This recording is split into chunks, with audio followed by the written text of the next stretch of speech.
Bab keempat, menghadap ke arah kiblat di mana sahaja seseorang itu berada. Abu Hurairah berkata, Nabi SAW bersabda, menghadaplah kamu ke arah kiblat dan bertakbirlah. Imam Bukhari dengan sanadnya meriwayatkan daripada Bara, katanya Rasulullah SAW telah bersembahyang ke arah Baitul Maqdis selama 16 bulan atau 17 bulan. Sebenarnya Rasulullah SAW suka kalau baginda dihadapkan, yakni diperintahkan menghadap ke arah Kaabah. Selepas itu Allah Azza wa Jal menurunkan ayat, qad nara taqalluba wajhika fis sama', bermaksud sesungguhnya kami melihat engkau, wahai Muhammad, berkali-kali menengadah ke langit. Maka menghadaplah Nabi SAW ke arah Kaabah.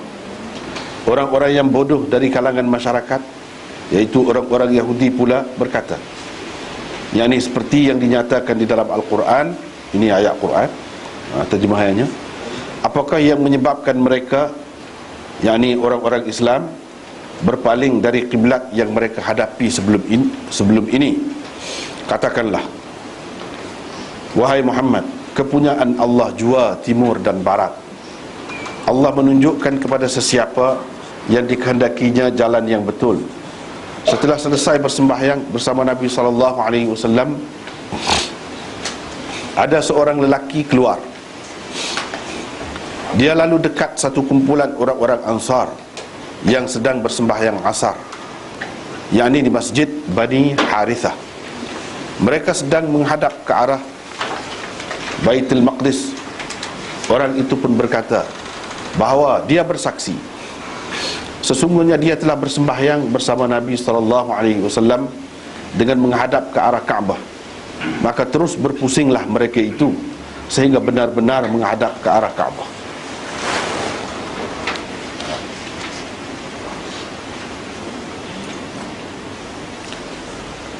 Hadis 385 dengan sanadnya Imam Bukhari meriwayatkan daripada Jabir bin Abdullah, katanya Nabi SAW bersembahyang di atas binatang kenderaannya dengan menghadap ke arah yang ditujui kenderaannya itu. Apabila mahu mengerjakan sembahyang fardu, barulah baginda SAW turun demi menghadap kiblat. Dengan sanadnya Imam Bukhari meriwayatkan daripada Alqamah, katanya Abdullah bin menceritakan Nabi SAW telah bersembahyang. Ibrahim berkata, aku tidak pasti sama ada Nabi SAW telah melebihkan sembahyangnya atau mengurangkannya. Apabila baginda memberi salam, dikatakan kepadanya, wahai Rasulullah, adakah telah berlaku sesuatu berhubung dengan sembahyang? Nabi SAW bertanya, apanya? Mereka berkata, engkau telah bersembahyang sekian rakaat. Maka Nabi SAW pun melipatkan kedua kakinya dengan menghadap ke arah kiblat dan bersujud 2 kali, kemudian memberi salam. Setelah Nabi SAW menghadap ke arah kami, yakni selepas bersembahyang, baginda pun bersabda, sekiranya ada berlaku apa-apa berhubung dengan sembahyang, tentu aku ceritakan kepadamu. Tetapi sesungguhnya aku ini manusia sepertimu. Aku boleh terlupa seperti mana kamu boleh terlupa. Maka apabila aku terlupa, ingatkanlah aku. Sekiranya seseorang dari kalangan kamu syak di dalam sembahyangnya, hendaklah dia cuba memastikan yang betul, lalu menyempurnakannya berdasarkan yang dipastikan itu, kemudian memberi salam dan bersujud 2 kali. Itulah lebih kurang di bawah tajuk ni waktu perpanjang. Tak tahu dah sampai situ atau tidak, tapi baca dululah, moga dalam tajuk ni kan, di bawah tajuk yang sama.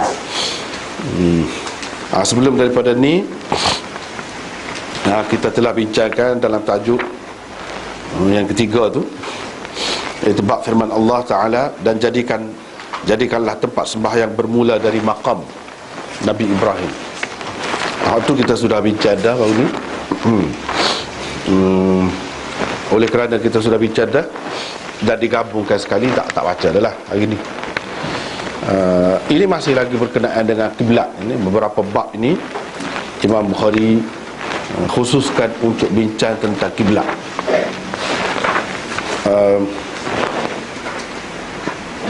Kecuali apabila sampai ke muka surat sini,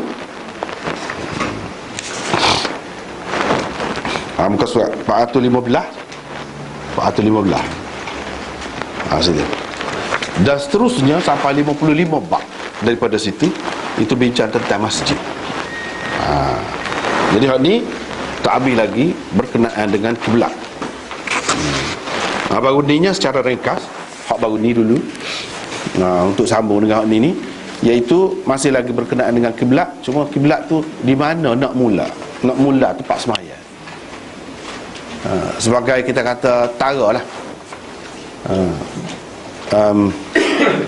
yang memisahkan antara orang yang bertawaf dengan orang yang bersembahyang. Nak sembahyang tu start mana?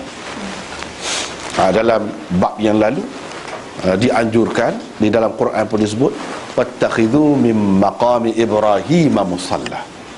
Situ start. Yang ni imam duduk situ. Itulah sebaik-baiknya.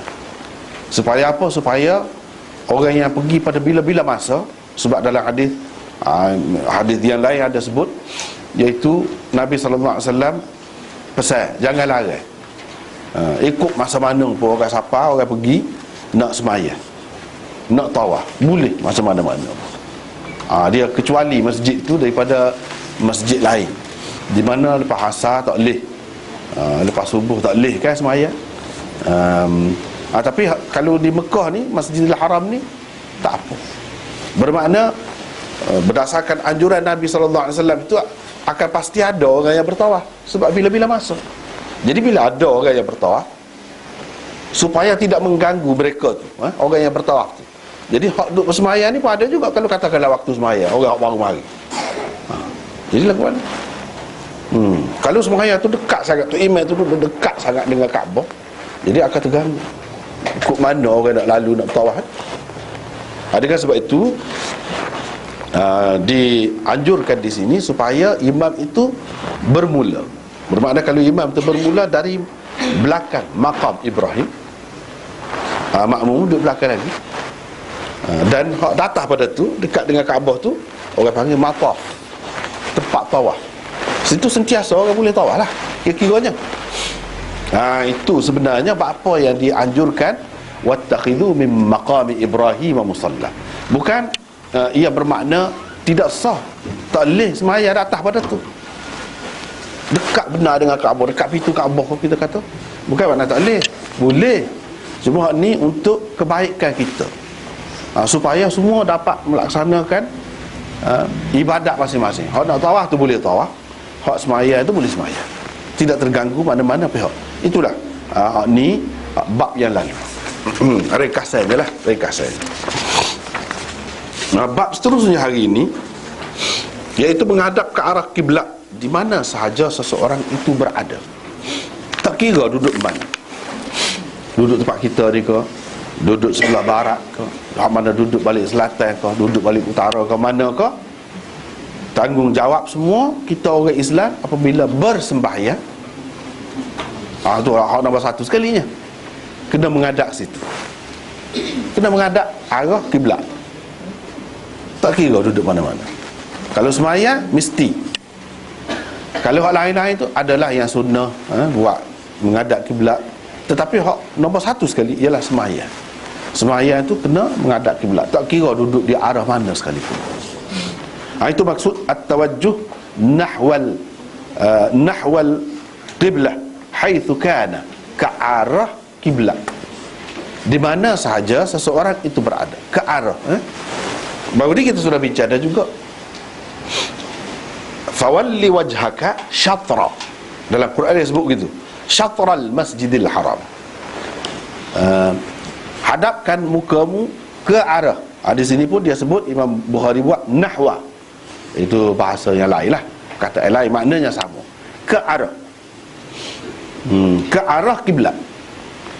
Dengan sebab itu, kalau katakanlah baru ni sebut dah, katakanlah Kaabah tu tak ada sekali, tak ada, mungkin rosak ke, nak bina semula, jadi rata lah katakanlah sebab tu. Kita kena menghadap mana? Situ juga arah, sebab dia kata arah bukan menghadap Kaabah, dia tidak sebut gitu, menghadap ke arah tu yang diberkati, arah tu yang menunjukkan punca perpaduan. Kalau Kaabah katakanlah dibawa ke lain, ni tak jauh lah ya.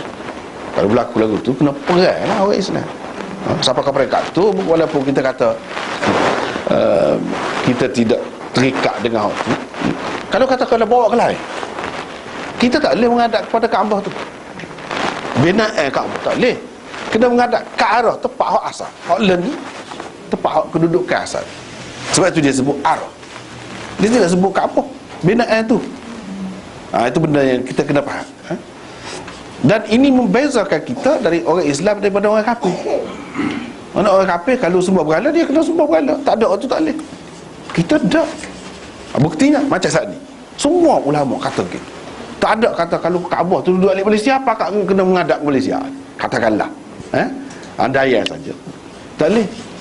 Dia kena menghadap ke arah tu dulu, situ, seperti yang sedia dimaklumi.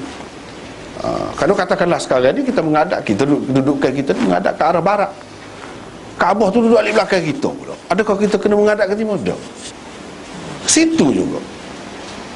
Ini menunjukkan keberkatan ataupun tajalli rahmat Allah SWT itu tertumpu di tempat itu, tapak itu. Tak kira dalam bentuk macam mana, ke batu ke, kayu ke, pernah kayu suatu ketika dahulu sebahagiannya, ataupun dibuat dalam bentuk lain, tak kira. Arah tu yang penting. Fawalli wajhaka syatral masjidil haram, itu yang disebutkan di dalam Quran. Ni dalam tajuk ni Imam Bukhari kata at-tawajjuh nahwal qiblah haitsu kana, di mana seseorang itu berada, di mana sekalipun, di mana sahaja seseorang itu berada. Ini panduan yang jelas kepada kita. Abu Hurairah berkata, Nabi SAW bersabda, menghadaplah kamu ke arah kiblat dan bertakbirlah. Mana? Dia kena menghadap kiblat dulu.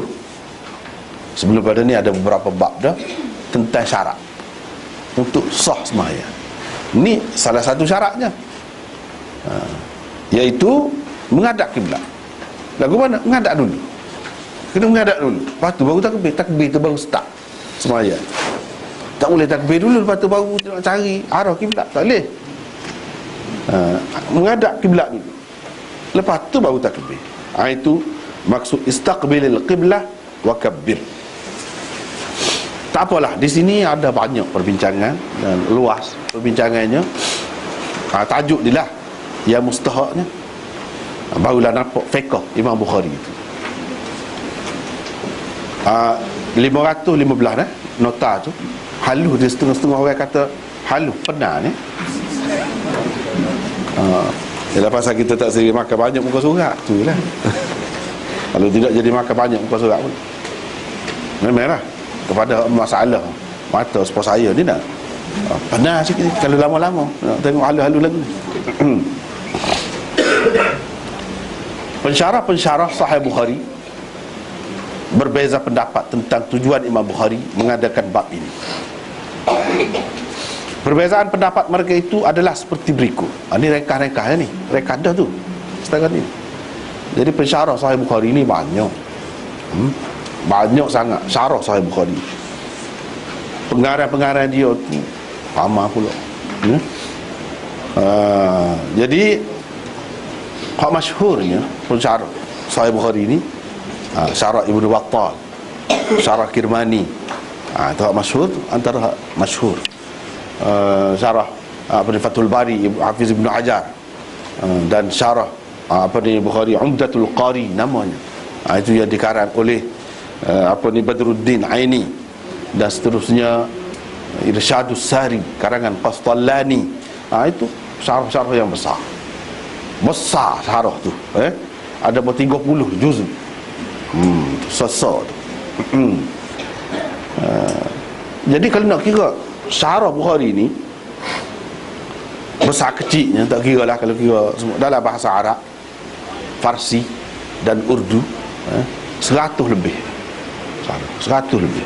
Cuma depan kita tak ada belaka, ada belaka. Cuma ada dalam senarai itu. Setengah-setengah tu tak ada, hak bercetak tak ada. Ada dalam perpustakaan boleh kelih gitu ya, tak boleh nak pinjam, tak boleh. Buat pasal lain setengah-setengah. Setengah-setengah tu tak ada sudah. Imam Nawawi buat syarah juga Bukhari, tak ada sudah, sikit je. So jilid tak ada. Mati. Jadi banyaklah pensyarah-pensyarah Bukhari ni, kita kira yang utama tu, yang utama. Tak apalah, kita tengok apa Imam Bukhari. Semua duduk bincang apa Imam Bukhari buat lagu. Sekali tengok nampak gitu je, rekas pasal ni lah maksudnya. Tetapi yang pertama Kirmani. Ni Kirmani ni hak sahul ni, syarah lama. Dan Maulana Rashid Ahmad Ganguhi, ni syarah baru. Baru pun 100 tahun lebih dah. Baru dah tu. Rashid Ahmad Ganguhi ni Syekhul Hadis Darul Ulum Deoban lah. Kitab dia namanya Lami'ud Darari. Lami'ud Darari. 10 jilid syarah dia saja, tak masuk teks Bukhari. Tak masuk teks Bukhari. Ni bukan dia tulis ni, anak murid dia. Dia syarah, anak murid pakat tulis. Lepas pada tu ada seorang anak murid utama, dia tulis dalam bahasa Arab. Namanya Maulana Muhammad Yahya, anak murid dia. Lami'ud Darari itu hakikatnya dalam bahasa Arab tu, Maulana Muhammad Yahya ni siapa dia? Ayah kepada Syekh Zakaria, dia masyhur, tokoh hadis yang masyhur. Itulah Lami'ud Darari. Dia ada tulis lagi Al-Kaukabud Durri. Hak tu hak takrir dia panggil. Syarah guru tu semasa mengajar tu takrir dia panggil. Anak murid salin, lepas tu dia buat Al-Kaukabud Durri tu syarah Tirmizi pula. Rashid Ahmad Ganguhi ni juga. Rashid Ahmad Ganguhi ni memang alim besar. Alim besar. Sezaman dengan pengasas Darul Ulum Deoban. Pengasas dia namanya Maulana Qasim Nanutwi. Ni saya rapat dia lah. Pembantu dia. Rashid Ahmad Ganguhi ni pembantu dia.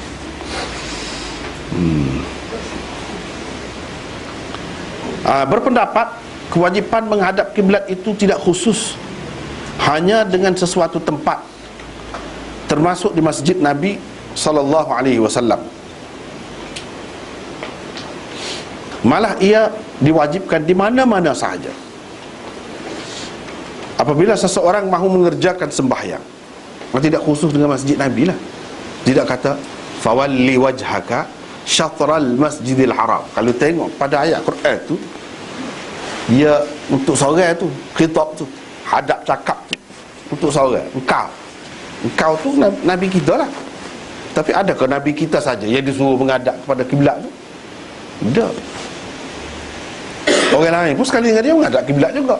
Lepas pada paling tu, sebab mula-mulanya nanti dalam hadis ni dia sebut 16 bulan atau 17 bulan duduk menghadap kepada Baitul Maqdis.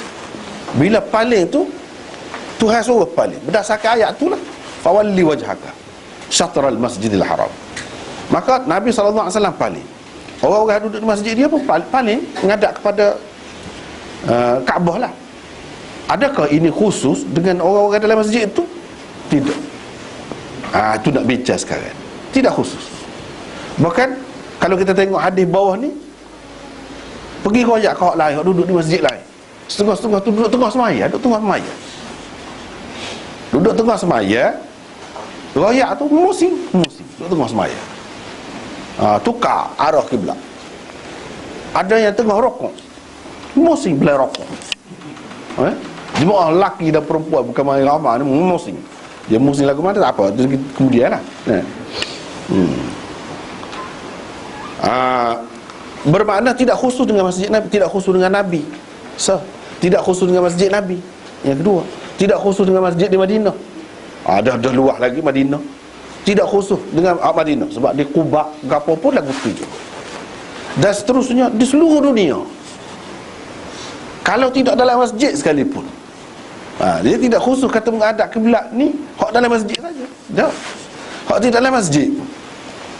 Di rumah kau, di padang kau, di kedai kau, kena semua kau tu hadap. Itu maksud fawalli wajhaka syatral masjidil haram. Ketika bersembahyang lah. Ketika lain tu dak ketika lain tu tidak mesti kena menghadap kau tu lah. Kecuali adalah beberapa perkara yang disunatkan menghadap kiblat tu, adalah. Antaranya kalau kita bersembelih, sembelih, dengan kita pusing kaki tu ke arah kiblat lah.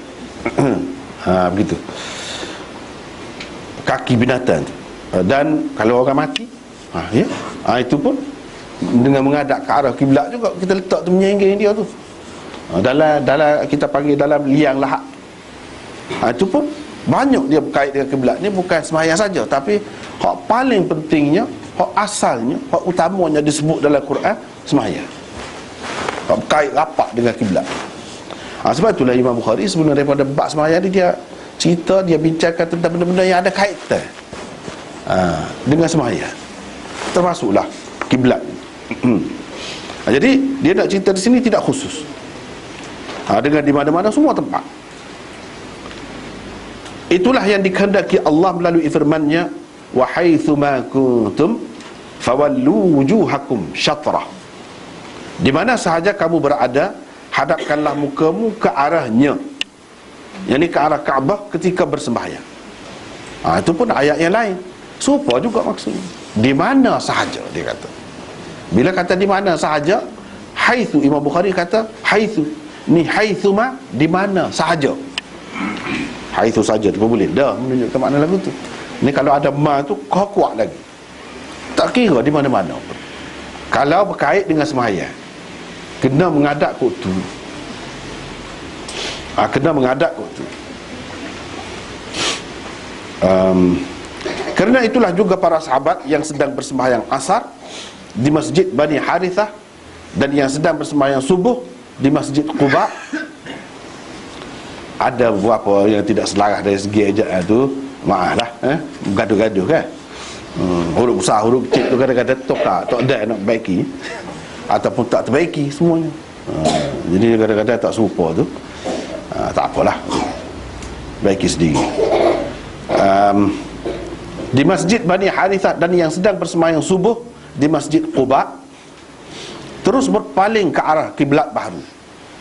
Sebaik sahaja mereka diberitahu orang tentang perpalingan arah kiblat itu.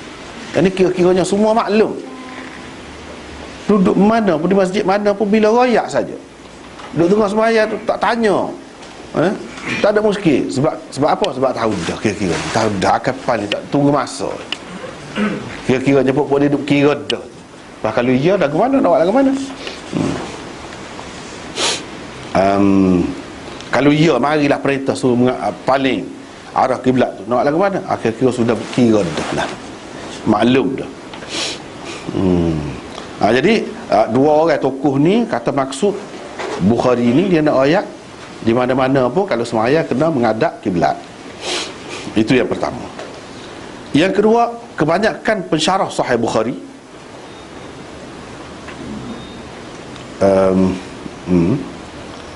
seperti Hafiz Ibn Hajar, Al-Aini, Ibn Rajab dan lain-lain berpendapat tujuan Bukhari mengadakan bab ini ialah untuk menyatakan kewajiban menghadap kiblat ketika bersembahyang fardu, tidak khusus dengan seseorang yang menetap, yakni bermukim di sesuatu tempat sahaja, bahkan ia juga merangkumi orang-orang yang sedang bermusafir. Hakikat ini dapat anda lihat pada hadis kedua di bawah bab ini, iaitu hadis yang diriwayatkan oleh Jabir. Dia ni kata maksud Bukhari buat ni, dia nak ayatnya mana-mana tu ya dah, mana-mana tu kena menghadap kiblat. Lepas tu tak kira sembahyang ni sembahyang gapo pun, sembahyang fardu ke, sembahyang sunat ke, Semua kena menghadap kiblat. Lepas tu ketika berada di tempat sendiri ke, yang ni orang panggil bermukim. Dalam istilah fiqh Syafi'i, bermukim itu lagu lain. Tak cara lah waktu tu. Maksudnya orang yang duduk di tempat sendirilah, tidak bermusafir. Itu orang panggil orang yang berhadar, bukan safar. Orang yang berada dalam hadar tu sama ada dia sebagai mustautin ke, atau sebagai mukim, tak cara. Sebab dia beza. Mustautin tu memang dia duduk sini, tak ada niat nak pergi ke lain kan? Itu orang yang buat satu tempat tu sebagai watan, mustautin orang panggil. Mukim, kalau mengikut fiqh Syafi'i, dia tidak semestinya lagu tu duduk 10 tahun pun satu tempat tu. Kalau ada niat nak keliling, nak pergi ke lain, mukim orang panggil.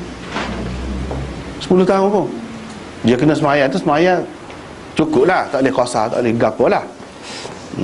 Tapi dari segi nak kira jemaah dengan puak-puak ni tak boleh. 40 orang tu.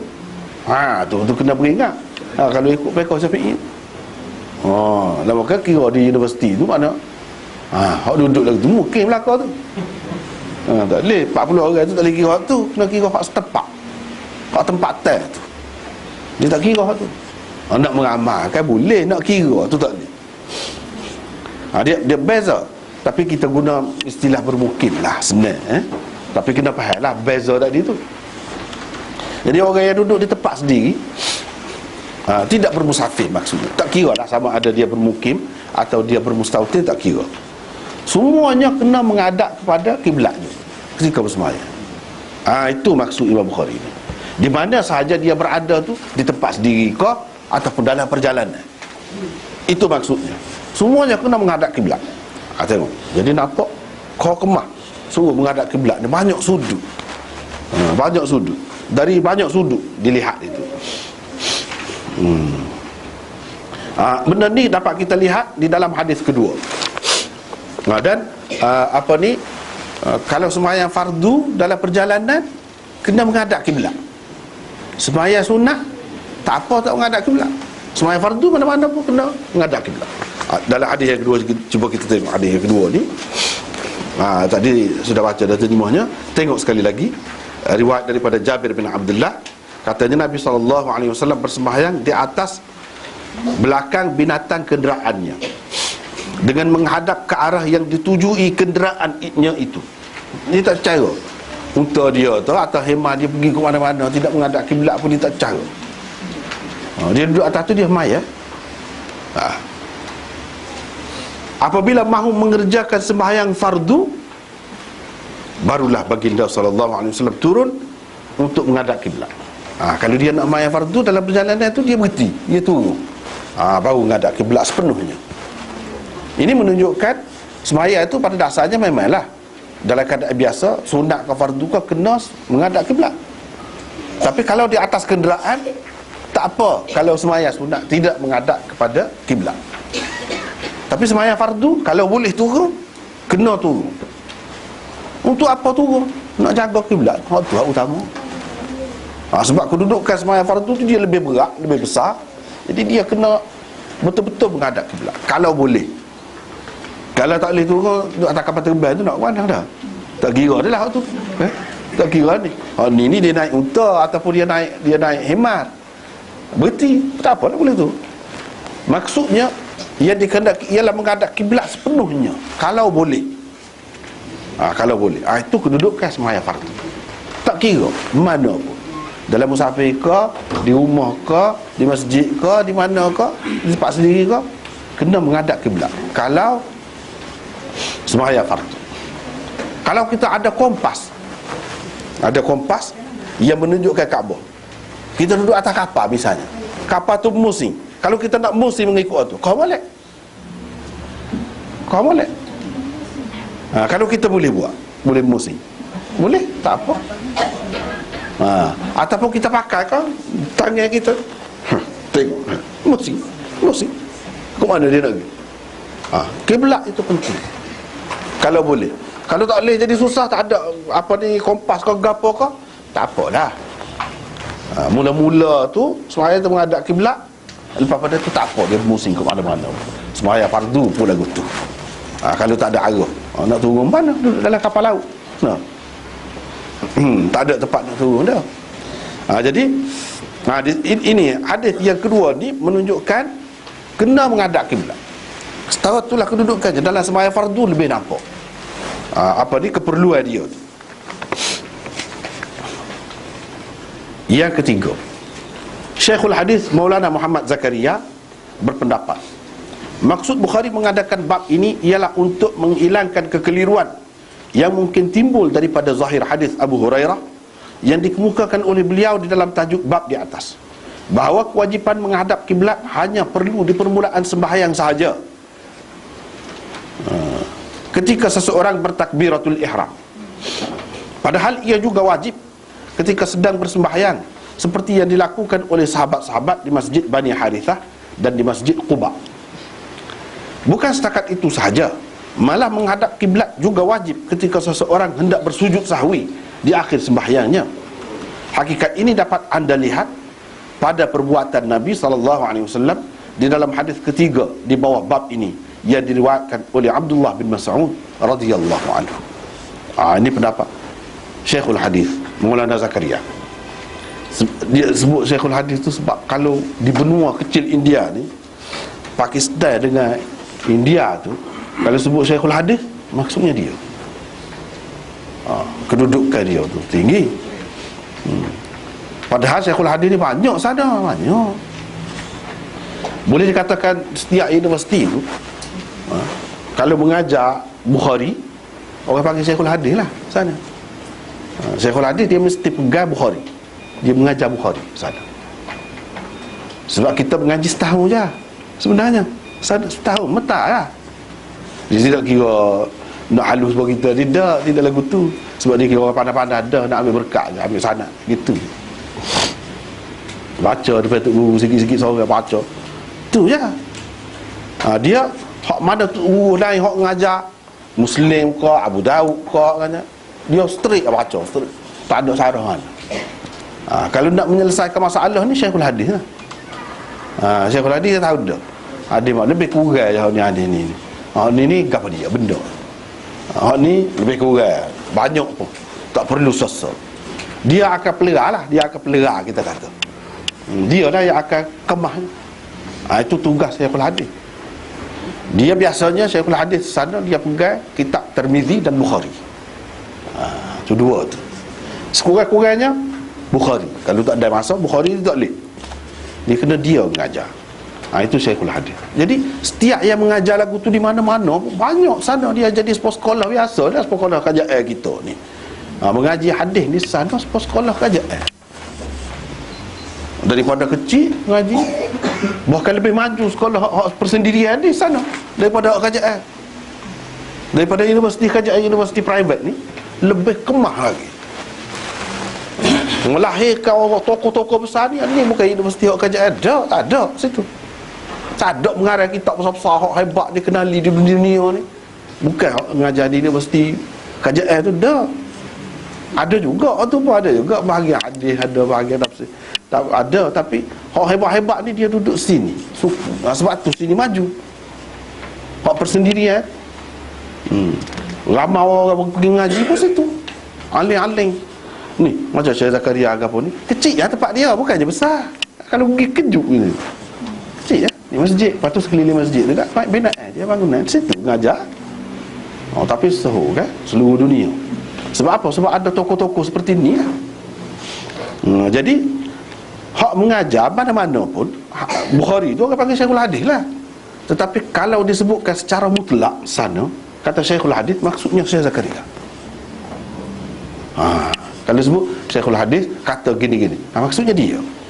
Kalau Syekhul Hadis hak lain tu dia kena sebut Syekhul Hadis sini, tempat-tempat ni dia kena sebut gitu. Kalau sebut Syekhul Hadis saja dia, tapi mungkin antara kita ada yang muskil. So ada tu kitab dia kadang-kadang ada hadis maudhu tu. Syekhul Hadis apa kita ada? Hadis dhaif pun dia bubuh dalam kitab dia. Kita kena faham cara ulama hadis ni macam-macam.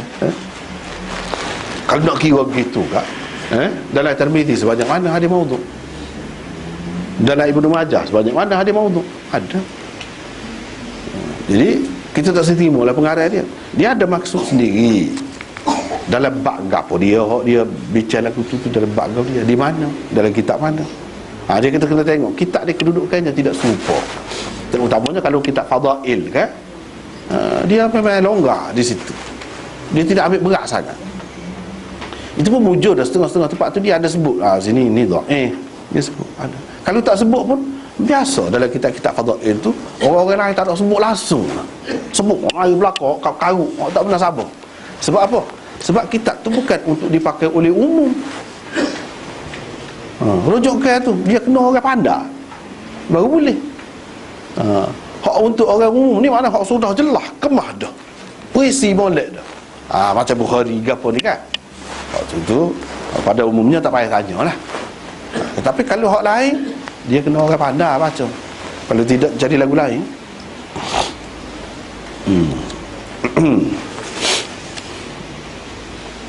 Jadi itu kalau ada dia ada tulis dalam setengah-setengah kitab tu biasa ya. Ulama hadis ni ada buat lagu tu. Dan itu tidak membolehkan kita menyingkirkan dia. Tak saya terima dia. Kalau dengan sebab benda-benda lagu tu kita tak saya terima dia, banyak benar lah orang kena buat banyak benar. Termasuklah pengarang Sunan Sittah tu sendiri kena buat. Sebab dia ada sebut dalam kitab dia perawi-perawi yang dhaif dan perawi-perawi yang maudhu'. Dia ada maksud dia sendiri. Macam Ibnu Majah. Dia ada maksud dia sendiri. Sebab tu orang masuk dalam sukatan kitab dia tu kalau nak mengaji hadis. Kitab dia tu kalau nak mengaji hadis, orang masuk dalam sukatan. Sebab apa? Sebab ada faedah dia. Dari segi saja nak sebut ni, dulu sebut dah tapi lama dah, mungkin terlupa lah, kita pun nak. Maksudnya kitab Tirmizi. Biasanya kalau dalam sukatan sana dia ngaji mula-mula Tirmizi. Mula-mula Tirmizi. Di zaman Syah Waliullah itu pengasah dia. Dia tidak ada daurah hadis. Dalam masa setahun pun habis semua kitab, tak ada. Dia mengajar anak dia sesa kitab. Muka dia seorang. Tapi cara dia mengajar Tirmizi dulu, lepas tu Abu Daud, lepas tu Bukhari, lepas tu Muslim, lepas tu Nasa'i, lepas tu Ibnu Majah. Kalau hak hak utama. Itu tertib. Apabila ada daurah hadis, dia masa pertama Tirmizi, masa kedua Abu Daud, masa ketiga Bukhari, masa tu pula dalam setiap hari. Tapi dia taktik gitu juga subuh asar. Apa sebab? Sebabnya dalam Tirmizi dia nak cerita khilaf. Dia nak cerita khilaf ulama ni banyak. Setiap hadis ini khilaf. Orang ni kata gini, orang ni kata gini. Itu dia nak cerita khilaf. Itu tugas dia. Yang kedua Abu Daud. Abu Daud dia nak ayat dalil bagi masing-masing ulama hak berbeza pendapat tu. Khilaf tu apa sebab? Sebabnya ini hadis dia. Orang ni pegang dengan hak ni. Orang ni tak pegang dengan hak, dia pegang dengan hak lain. Dia buat mari dalil masing-masing. Itu yang kedua. Yang ketiga Bukhari. Bukhari tugas dia kalau dalam sukatan pengajian, tugas dianya ialah nak mengajar kita cara nak faham hadis. Satu hadis boleh kita keluarkan berapa banyak panduan ataupun pengajaran berapa banyak. Banyak benar. Jadi daripada satu hadis tu kita kena fikir banyak perkara, banyak sudut. Dan hadis itu paling tinggi kedudukan. Kita nak keluar hadis daripada hadis yang paling tinggi kedudukan sanadnya. Itu tugas dia. Kita boleh tahu. Tapi hadis dia tak banyak. Kadang-kadang sebab macam ni 3 tak banyak. Hak tahap tinggi saja. Di situ kita boleh tahu. Hak ni daripada Abu Daud, hak peringkat Abu Daud. Hak ni pegang dengan hak ni. Dalil dia tu ada tak apalah. Tapi hak mana lebih kuat, dalil ni dengan dalil ni, mana lebih kuat? Kita nak tahu tu kita belajar Bukhari. Sebab daripada situ kita kenal perawi-perawi hak kuat tu siapa. Lepas tu bagaimana cara kita nak mengeluarkan hukum? Bagaimana cara kita nak mengeluarkan hukum? Macam di sini dia buat kan, wa haitsu ma kuntum fawallu wujuhakum syatra. Itu dalam ayat Quran. Dalam hadis Imam Bukhari buat ni, menghadap ke arah kiblat di mana sahaja seseorang itu berada. Lebih kurang ni hadis. Lebih kurang hadis ni. Ni hak dia buat tajuk dia ambil daripada Quran. Dan kalau tengok dalam hadis ni, mana saja masjid Nabi, masjid ni semua kena menghadap ke arah kiblat. Tu yang dia simpulkan daripada hadis. Baik. Yang keempatnya, Muslim. Kita tahu dah hadis ni sahih, tinggi kedudukannya, tapi bolehkah kita tahu hadis yang kedudukannya setara ni, tinggi ni, lebih banyak lagi? Tu kerja Muslim. Dia mari hadis-hadis yang tinggi tarafnya dengan banyak. Kalau beza sikit sebanyak, sepatah pun perkataan pun dia akan royak. Hak ni dalam ni, dia ni lah yang meriwayatkan dengan perkataan ni. Orang ni bukan perkataan ni, perkataan lain. Ada betul-betul serupa dengan hak ni. Kita boleh tahu. Jadi hak sahih, hak tinggi kedudukan tu banyak, bukan satu. Tapi Imam Bukhari sebab dia maksud lain, bukan dia nak banyak riwayat hak sahih tu, dia maksud lain. Jadi dia tidak tekan kau tu lah. Muslim dia tekan dari segi nak banyak, sebab tu panjang hak Muslim tu. So sebab dia dalam setiap tajuk tu banyak hadis dia. Tu Muslim. Nasai tugas dia, kerja dia, hak utama dalam kitab Nasai, iaitu kita kadang-kadang tengok hadis ni sahih dah. Hadis ni bahkan sanadnya paling tinggi, tetapi ada kecacatan. Ia tak nampak, zahirnya tak nampak. Jadi kecacatan tu duduk mana? Boleh jadi duduk pada sanad dia, boleh jadi duduk pada matan dia, isi dia. Di mana kecacatan? Hadis, sesuatu hadis yang sahih sekalipun dia jadi kurang, jadi tidak sahih dengan sebab ada kecacatan tadi. Orang panggil illat khafiyah, ilal yang tersembunyi. Tu kerja dia. Dia cuba mengesan. Mana ni kata sahih. Kadang-kadang kita tengok ni paling tinggi, paling sahih, tapi apa ni tak sipakai. Dia kalau nak kira hadis paling tinggi tu paling kuat, sepatutnya pakai waktu belakang. Tak, masing-masing ada tengok kok lain pula, sudut lain. Itu hijau Nasai. Jadi selepas semua tahu dah khilaf ulama, hak lagu ni siapa kata Syafi'i, tahu dah. Hak lagu ni siapa kata Hanafi, hak lagu ni siapa kata Malik. Macam-macam kita sudah tahu dah khilaf. Orang ni kata gini, orang ni kata gini. Dalil dia kita sudah tahu dah. Lepas pada tu kita tahu hak mana yang paling kuat, lagu mana kita nak keluar hukum, kita tahu. Dan kita tahu pula hadis ni hak sahih, hak paling tinggi banyak. Kita tahu pula. Kita tahu pula di mana cacat celahnya sesuatu hadis itu, sama ada dari segi sanad ataupun dari segi matannya, kita tahu. Selepas pada tu yang kena bui kitab Ibnu Majah. Dalam kitab Ibnu Majah tu dia ada belakang dalam tu. Hak sahih pun ada, hak dhaif pun ada, hak maudhu' pun ada. Jadi dah kamu belajar belakang dah kan ni, kamu tentukan sendiri hadis ni kedudukannya setara mana. Nak tentu tu kena guna Ibnu Majah lah. Itu faedahnya. Bukan nak ayat hak ni hak paling sahih dalam ahli sunnah. Dah, tidak gitu. Itu untuk keperluan sukatan pengajian sebenarnya. Orang keliru kata Sunan Sittah tu seseorang paling lebih. Jadi kita lain bawah dia belakang tarah. Dah, tidak gitu. Sunan Darimi lebih tinggi jauh daripada Ibnu Majah itu. Lebih tinggi. Al-Muntaqa lebih tinggi daripada Tirmizi kedudukannya. Muwatta' Imam Malik lebih tinggi daripada Nasai, daripada Abu Daud, lebih tinggi. Tapi tak ada masuk dalam senarai tadi. Sebab apa? Hak tu di luar daripada sukatan, untuk menimbulkan kelayakan, keahlian, kepakaran dalam jiwa seseorang yang mengaji hadis. Tu kena turut cara lagu tu baru jadi. Itu maksudnya. Tapi orang ramai kadang-kadang dia tak faham. Dia ingat seseorangnya Sunan Sittah ni hak ni hak paling tinggi. Tidak lagu tu, tidak lagu tu. Misalnya apa nama ni, Ma'anil Athar Imam Tahawi, itu tinggi kedudukannya. Tinggi. Al-Muntaqa Ibnul Jarud, dan banyak lagi hak lain-lain lagi, dia lebih tinggi lagi daripada hak lain-lain, daripada hak ni tu, hak kebanyakannya. Jadi apa tujuan? Tujuannya untuk menimbulkan kelayakan, keahlian, kepakaran. Itu tujuan. Jadi kita tak boleh kata dah hak dia tinggi, jadi kita kena utamakan dia. Tidak gitu, supa je. Dari segi nilai dia tu, bahkan ada kalanya hak lain tu lebih lagi. Cuma dari segi pengajian, ya, memang. Sebab tu hak mengaji cara tu, dia lagu lain jadi lagu lain. Sebab tu apa yang jadi bisa-bisa, dia kena sistem. Kalau kita mengaji cara biasa ni, buat tesis so, ni satu tajuk, buat tesis. Hak tu kita tak tahu macam-macam, tak tahu apa dia. Tu beza antara sistem pengajian hadis cara ni dengan sistem pengajian hadis cara moden. Hak di universiti biasa ni, dia tak habis kitab, dia tak baca kitab pun. Tok guru dia tu pun tak habis kitab. Dia ambil satu tajuk, buat tesis. Peringkat MA kau, PhD kau, satu tajuk.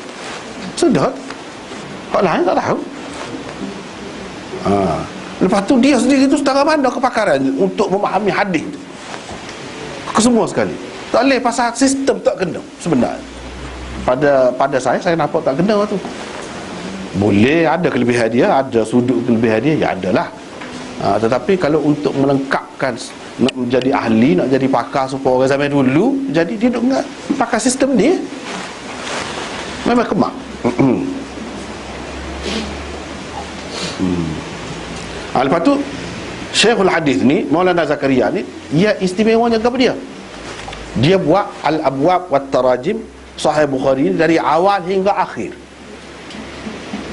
dan agak detail berbanding dengan orang lain. Sebelum pada ni tak ada orang buat setara tu. Abwab wa Tarajim ni tajuk, bahas tajuk saja, bahas tajuk, tidak bahas hadis.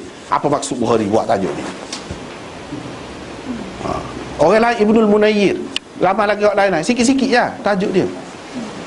Syah Waliullah sendiri pun sikit je tajuk. Kalau dalam Sahih Bukhari cetakan Pakistan tu, dia ada di awal dia sikit, beberapa helai je. Mana dia tak ada habis, tak ada nak tumpu. Syekhul Hind, Maulana Mahmudul Hasan itu, anak murid pengasas Darul Ulum, dia pun ada buat tajuk bab ni, tapi tak banyak, sikit reka. Maulana Zakaria ni dia buat ni habis. Saya tak berani nak kata juga dia telah bayar hutang habis. Apa ni Imam Bukhari, sebab Ibnu Khaldun kata dah, dia kata umat terhutang budi dengan Bukhari ni. Umat Islam terhutang budi dengan Bukhari ni banyak sangat.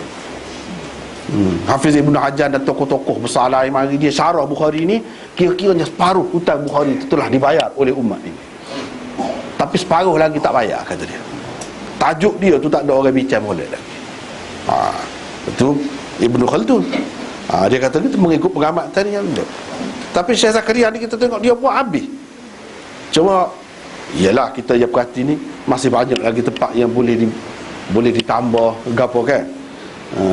Boleh dikemahkan lagi.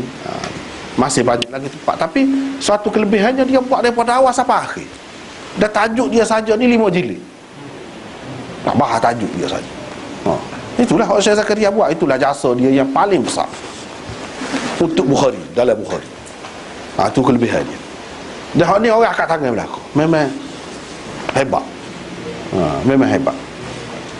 Misalnya kita tengok sini, dia tak serupa pandangan dia. Itu kelebihan muncul lah. Jadi saya pun dulu pun tak faham juga sebenarnya. Lebih kurang dulu anggap lebih kurang hadis ni lebih kurang je. Tapi apabila mengaji dengan guru dia hak betul, hak sebenar kan, mari selalu segar. Nak baru nampak Bukhari ni gapo baru nampak. Jadi apabila kita baca dan belajar mengikut cara dia, baru nampak. Dan kalau kita tengok kan, ulama-ulama sana banyak pendapat dia yang tak ada orang lain sebut. Itu penemuan dia. Ni seorang Syekh Zakaria, Anwar Shah Kashmiri, Rashid Ahmad Gangguhi, pengarang Bazul Majhud tu, pengarang Bazul Majhud tu, nama dia Khalil Ahmad Saharanpuri tu. Dan Syekh Ahmad Ali tu pembuat hasyiah Sahih Bukhari. Berapa ramai, masing-masing ni ada pendapat dia sendiri. Itu kelebihan dia. Di mana negeri Arab lama tandus sebenarnya dari segi ilmu hadis, tandus. Lama tak ada. Dia pindah ke sana. Sebab itulah untuk satu jangka masa orang-orang kita kalau nak pergi ngaji hadis pergi sana, memang tak ada. 2 hak lebih sahur daripada dulu pun Dua. Satu falsafah. Itu kena kisah. Yang keduanya hadis. Daripada dulu lagi. Lama dah ni, beratus tahun dah. Negeri Arab sepi, tak ada. Syarah-syarah baru tak ada negeri Arab. Dan ni waktu ni. Itu yang kita sebut tu satu aliran baru. Kalau satu aliran lagi, puak-puak ahli hadis tu, banyak pula tu. Mereka ni buat, kemudiannya jadi rujukan dunia. Itu kelebihan dia. Tak apalah. Misalnya di sini, cuba kita perhatikan. Ini pendapat dia. Hafiz Ibn Hajar tak sebut lagu tu. Ini tak sebut, syarah-syarah dulu tak sebut. Dia sebut. Dia kata, kalau kita tengok hadis Abu Hurairah datang kan, dalam tajuk tu, Abu Hurairah kata Nabi SAW bersabda, menghadaplah kamu ke arah kiblat dan bertakbirlah. Seseolahnya kata dia nampak sini takut orang keliru. Orang kata keperluan menghadap kiblat ni mula-mula je masa nak takbir. Lepas pada tu tak apalah lain pun. Gitu ke? Takut orang keliru. Dia nak royak sini apabila dia buat tajuk ni menghadap ke arah kiblat di mana ataupun bila masa saja seseorang itu berada. Ketika bersemayam, mula-mula semayam, Allahu Akbar, menghadap kiblat. Ketika tengah bersemayam, kalau kita tengok hadis bawah ni, sahabat yang duduk di masjid lain, duduk semayam jemaah di masjid lain, bila orang pergi cerita kepada dia, tengah duduk semayam, bukan mula-mula nak semayam. Mula-mula menghadap kepada Baitul Maqdis. Bila pergi royak, kiblat sudah berubah dah. Musing apa-apa. Mana kewajipan menghadap kiblat ni bukan mula-mula. Takut kita kata ni mula-mula nak start ni takbiratul ihram je. Dia nak ayatnya tajuk Imam Bukhari buat ni haitsu kana tu, haitsu itu dia ada dua makna dia. Haitsu makaniyah, haitsu zamaniyah. Di sini mana haitsu zamaniyah dan juga haitsu makaniyah. Kalau haitsu makaniyah, di mana sahaja seseorang itu berada. Kalau haitsu zamaniyah, bila-bila masa sahaja seseorang itu berada. Jadi kalau dalam semaya, di awal semaya kena menghadap kiblat. Di tengah semaya, katakanlah dia berijtihad, gelak tak tahu balik mana ni kiblat ni, dia pun menghadaplah ke satu arah. Tak betul. Ada orang lain mari royak, tak betul tu demo kiblat tu pusing kanan. Pusing kanan. Dia kena pusing. Ketika duduk semaya pun kena menghadap kiblat juga. Kalau salah, pusing, jangan berhenti. Tak apa. Kalau kita dengar sengaja tahu dah kita dah lah kelahiran tu tak boleh lah. Ni hak ni kita tersalah. Tersalah dalam perkiraan kita, ijtihad kita tu. Arah kiblat. Bila orang royak dan dia pasti kita tahu ni tu orang rumah ni. Dia royak ni. Kita kena pusing. Jadi nak ceritanya menghadap kiblat ni bukan di permulaan sahaja seperti mana yang mungkin orang faham daripada hadis Abu Hurairah dalam tajuk tu. Menghadap kiblat dan bertakbirlah. Seseolahnya mula-mula sahaja. Kalau lepas tu tak. Tidak. Tengah semaya seperti dari masjid di Bani Harithah, seperti di masjid Quba, tengah semaya musing. Ini menunjukkan kewajipan menghadap kiblat tu tengah semaya pun kena juga. Dan Nabi SAW di akhir ni, bab yang hadis yang ketiga, dia sudah dah semaya. Sudah dah kira semaya. Semaya hak 4 rakaat, dia buat 5. Nabi sendiri buat 5. Lepas semaya tanya, apa Rasulullah ada perubahan ke? Gap dia je, perubahan apa? Kamu semaya gini-gini. Cuma kita akan bincanglah bila sampai situ. Cuma secara umum sekarang ni, bila gitu, Nabi kata tak ada. Dia pun pusing. Sujud sahwi. Nak sujud sahwi, di mana dia pusing dah. Selepas dia kira dia sudah semaya, dia kira betul semaya dia tu, pusing. Muslim menghadap sahabat-sahabat dia. Sahabat dia pun ya tanya, kira-kiranya pada ketika itu dia sudah membelakangi kiblat. Sudah membelakangi kiblat. Bila sahabat dia tegur gitu, dia pun pusing semula pada kiblat. Padahal kalau kita nak kira semaya tu sudah dah tinggal sujud sahwi je. Dia nak cerita, di akhir semaya pun kena menghadap kiblat juga. Ni maksudnya, bila-bila masa menghadap kiblat tu perlu. Tengok pendapat dia, idea dia tu kan. Orang lain tak nampak tu. Tak nampak tu. Situ kita nampak bisa dia tu. Orang lain tak sebut lagu tu. Dia sebut. Tapi dia sebut ada hujah. Ada dalil. Misalnya hak takbir mula-mula dia hadis Abu Hurairah tu sendiri lah. Hak di tengah ni hadis bawah ni. Hak di akhir sujud sahwi tu hadis yang ketiga. Ketiga-tiganya ada. Dia nak ceritanya kepentingan, keperluan menghadap kiblat ni setiap masa dalam sembahyang, setiap ketika. Bukan ketika takbir saja. Sampai ke akhir sembahyang. Sehingga kalau dia berasa sudah dah, sebenarnya tak sudah. Nak betul tu walaupun sujud sahwi saja, untuk sujud sahwi saja, dia kena musing menghadap kiblat. Baru jadi. Dia tak boleh sujud sahwi itu dalam keadaan tidak menghadap kiblat, tak boleh. Tu tengok. Itulah yang nak kaji sangat. Apa nama ni, tajuk Bukhari itu buat apa? Itulah tengok. Kau perhati. Padahal berapa ribu tahun, 1000 tahun lebih Syekh Zakaria dengan Imam Bukhari 1000 tahun lebih. Baru mari kau kata lagu maksud Imam Bukhari. Sebelum pada dia tak ada sebut. Tu kelebihan dia.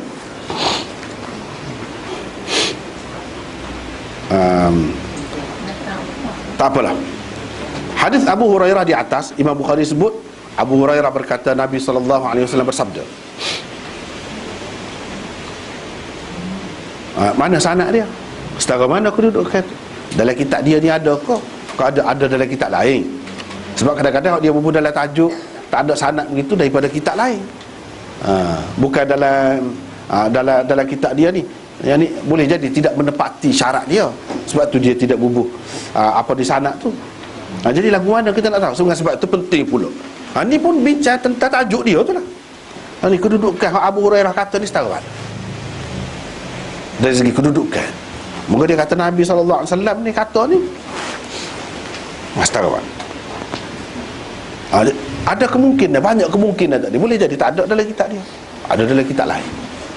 Jadi jawabnya notas 517 hadis ni 516 hadis Abu Hurairah yang muallaq ini. Orang panggil hadis muallaq kalau lagu ni.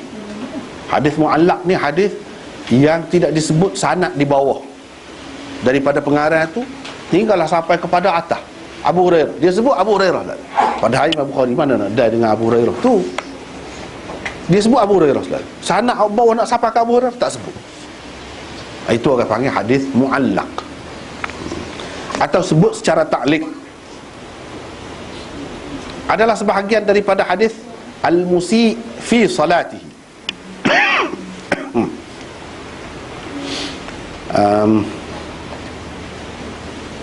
Al-musi fi salatihi. Ya. Tadal. Semalam bila cek-cek, sini sepatutnya kena bubuh dalam bracket ni. Bubuh dah. Tapi hak ni, hak opering ni tak ada tu. Apa makna al-musi fi salatihi itu dalam bracketnya kita bubuh, iaitu orang yang mengerjakan sembahyangnya dengan tidak elok, dengan tak betul. Itu maksudnya. Orang yang mengerjakan sembahyangnya dengan tak betul. Itu makna al-musi fi salatihi. Hadis ni hadis Abu Hurairah yang panjang. Imam Bukhari sendiri mewasalkannya. Imam Bukhari ada sebut sanadnya yang lengkap. Itu maksud mewasalkannya. Daripada Abi Hurairah di dalam kitab Al-Isti'dzan, bukan Al-Isti'dzan, dalam Kitabul Adzan, baiki ya. Itu silap. Baik Kitabul Adzan. Di dalam kitab Adzan ada dia sebut ni. Dan sanadnya lengkap. Bermakna Imam Bukhari sebut dalam tajuk ni dengan maksud nak meringkaskan cerita. Bukan hadis ni yang hadis lemah. Tak. Pak Abu Hurairah sebut ni tidak lemah. Sebab dia sendiri ada sebut dengan sanad yang lengkap di dalam Kitabul Adzan. Di dalam Kitabul Adzan dia ada sebut sanadnya dengan lengkap. Jadi kita tak boleh kata di sini Imam Bukhari nak susuk buca dah, ataupun Imam Bukhari tak seroyak sanad dia. Sebab kalau tengok sanad dia orang akan tahu lemah ni. Tidak. Daripada sini kita boleh tahulah salah satu kaedah Imam Bukhari dalam tajuk dia, kalau dia sebut sesuatu hadis tu secara muallaq, banyak kemungkinannya. Antaranya untuk meringkaskan. Tidak berarti hadis itu dhaif, tak kuat, tidak. Macam ni kuat ni sebab dia sendiri ada sebut. Dan orang lain, kalau dia sebut, orang lain kau lagi lah sebut. Jadi hadis ini kuat walaupun tak ada sanad dia. Walaupun tak ada sanad dia, jika maklum, supaya kita kata kita sebut satu hadis, kita kata riwayat Bukhari dan Muslim. Panak siapa ke Bukhari tu, siapa dia dengar? Lepas tu daripada Bukhari, dalam tu kita tidak sebut dah sanad dia. Rasulullah sallallahu alaihi wasallam bersabda, lepas tu ada riwayat Bukhari. Nak siapa ke Rasulullah daripada Bukhari tu selama mana? Tak ada sebut. Itu orang panggil riwayat secara muallaq lah. Boleh ke tak boleh? Boleh. Kalau maklum ini riwayat ni kedudukannya tinggi. Jadi kita tak boleh kata tak sebut sanad tu maknanya rendah. Tak mesti gitu, tak mesti. Nah, macam di sini dengan maksud tu, dengan maksud meringkaskan. Sebab ada kalanya Imam Bukhari buat mari hadis, sesuatu hadis secara ta'liq, dia nak mengisyaratkan kepada dhaifnya hadis itu. Tapi dia tak ayat. Dia tak ayat. Dia kira faham. Berurusan dengan orang-orang cerdik dia kira. Jadi nak tahu lagu mana? Ya ada kaedah. Sebab tu Syekh Zakaria ni sendiri dalam Al-Abwab wat Tarajim dia tu, dia awal mukaddimah dia tu, dia 70 usul nak faham ni tajuk Bukhari. Kena duduk dalam kepala 70 usul. Ni kita boleh sebut ni pakai kaedah ni usul yang keberapa? Usul yang ke-21 misalnya. Usul yang ke-21 tu apa maksud dia? Ni. 70 lebih usul. Sebelum pada ni tak ada orang sebut lagi. Patut orang panggil Syekhul Hadis. Itulah. Dia boleh kaji tu siapa kau peringkat. Dia keluar 70 usul. Kenapa faham hak ni? Kalau tak faham hak ni, tak tahu hak ni, tak boleh. Tak akan faham Bukhari. Panjang tapi saya susun. Usul ni maksudnya begini. Ada kala Imam Bukhari buat gini, maksud dia gini. Contohnya ni, sini. Tak apalah. Kita pergi kepada hadis. Kita pergi kepada hadis.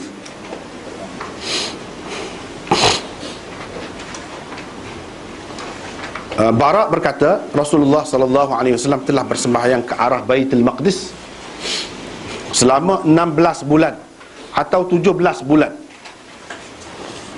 Selama 16 bulan atau 17 bulan. Bila dia pergi ke Madinah, selama mana? Duduk menghadap kepada Baitul Maqdis. Baitul Maqdis tu Masjidil Aqsa tu lah. Masjidil Aqsa. Kiblat sebenarnya di situ ialah batu dalam masjid itu. Batu dalam masjid. Tempat Nabi naik duduk situ, Mi'raj. Situ. Batu tu lah dia anggap sebagai batu suci oleh orang Yahudi. Lepas tu dia bergomor sangat nak Palestin. Baitul Maqdis hak itulah duduk menghadap ke situlah. Mula-mulanya selama mana? 16 bulan atau 17 bulan. Adalah riwayat ni dengan syak begitu. 16 bulan atau 17 bulan duduk menghadap ke tu. Tapi Nabi SAW daripada awal lagi tidak berapa suka mana lah. Tapi dah moga Allah SWT suruh, ya, menghadap kau tu. Dan hak suruh menghadap kepada Baitul Maqdis ni tak ada dalam Quran. Tak ada. Cuma isyarat ada. Isyarat bahawa perintah supaya menghadap kepada Baitul Maqdis ni dengan hadis, melalui hadis. Orang panggil wahyu. Wahyu khafi. Wahyu ada dua. Wahyu jali, wahyu khafi. Wahyu jali tu Quran. Orang panggil al-wahyul jali. Wahyu yang terang. Itu istilah sajalah. Hadis orang panggil al-wahyul khafi.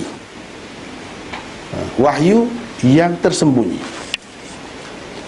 Wahyu hak sampai kepada Nabi sallallahu alaihi wasallam ni kalau berupa Quran, dia mesti melalui malaikat. Quran mesti melalui malaikat. Dan malaikat wak mari tu dia baca ayat tu lagu tu dah, lagu tu. Tu bezanya Quran ni. Supaya kita baca lah ni, dia baca lagu tu. Daripada Jibril tu lagu tu. Itu orang panggil al-wahyul jali. Apa ni? Dalam Quran disebutkan falanwalliyannaka qiblatan tardaha qad nara taqalluba wajhika fis sama'. Ni ayat ni lah. Falanwalliyannaka qiblatan tardaha qad nara taqalluba wajhika fis sama'. Muka surat 400 tu ayat seterusnya. Iaitu kami akan palingkan engkau ke arah kiblat yang engkau suka. Yang ni Nabi SAW tak berapa suka. Suka tu kerana Allah SWT tentukan dia suruh menghadap kepada Baitul Maqdis. Kalau nak kira senang hati dia, tak berapa senang hati. Dengan sebab tu lenggak lah kata dia. Sahabat-sahabat pun tahu. Sahabat-sahabat pun tahu bahawa kiblat ni akan diubah. Cuma buat sementara waktu, nanti kita akan sebutkan di sini pun ada sebut apa hikmahnya. Ia suruh menghadap waktu dulu. Dapat apa yang Nabi tak berapa suka. Apa yang Nabi SAW tak berapa suka. Dalam Quran ada sebut, wa ma ja'alna al-qiblata allati kunta 'alayha illa lina'lama man yattabi'ur rasul mimman yanqalibu 'ala 'aqibai. Itu ayat. Tidak kami tentukan kiblat yang sebelum ini kamu hadapi itu. Jadi kami tentukan tu di mana? Kalau kita cari ketentuan Allah dalam Quran tak ada. Hak suruh menghadap kepada Baitul Maqdis tu tak ada. Tapi Tuhan kata yang kami tentukan. Mana menghadap kepada Baitul Maqdis tu kami tentukan. Kita cari dalam Quran tak ada. Hak suruh menghadap Baitul Maqdis. Bermakna daripada sini menunjukkan hadis. Hadis itu daripada Allah juga.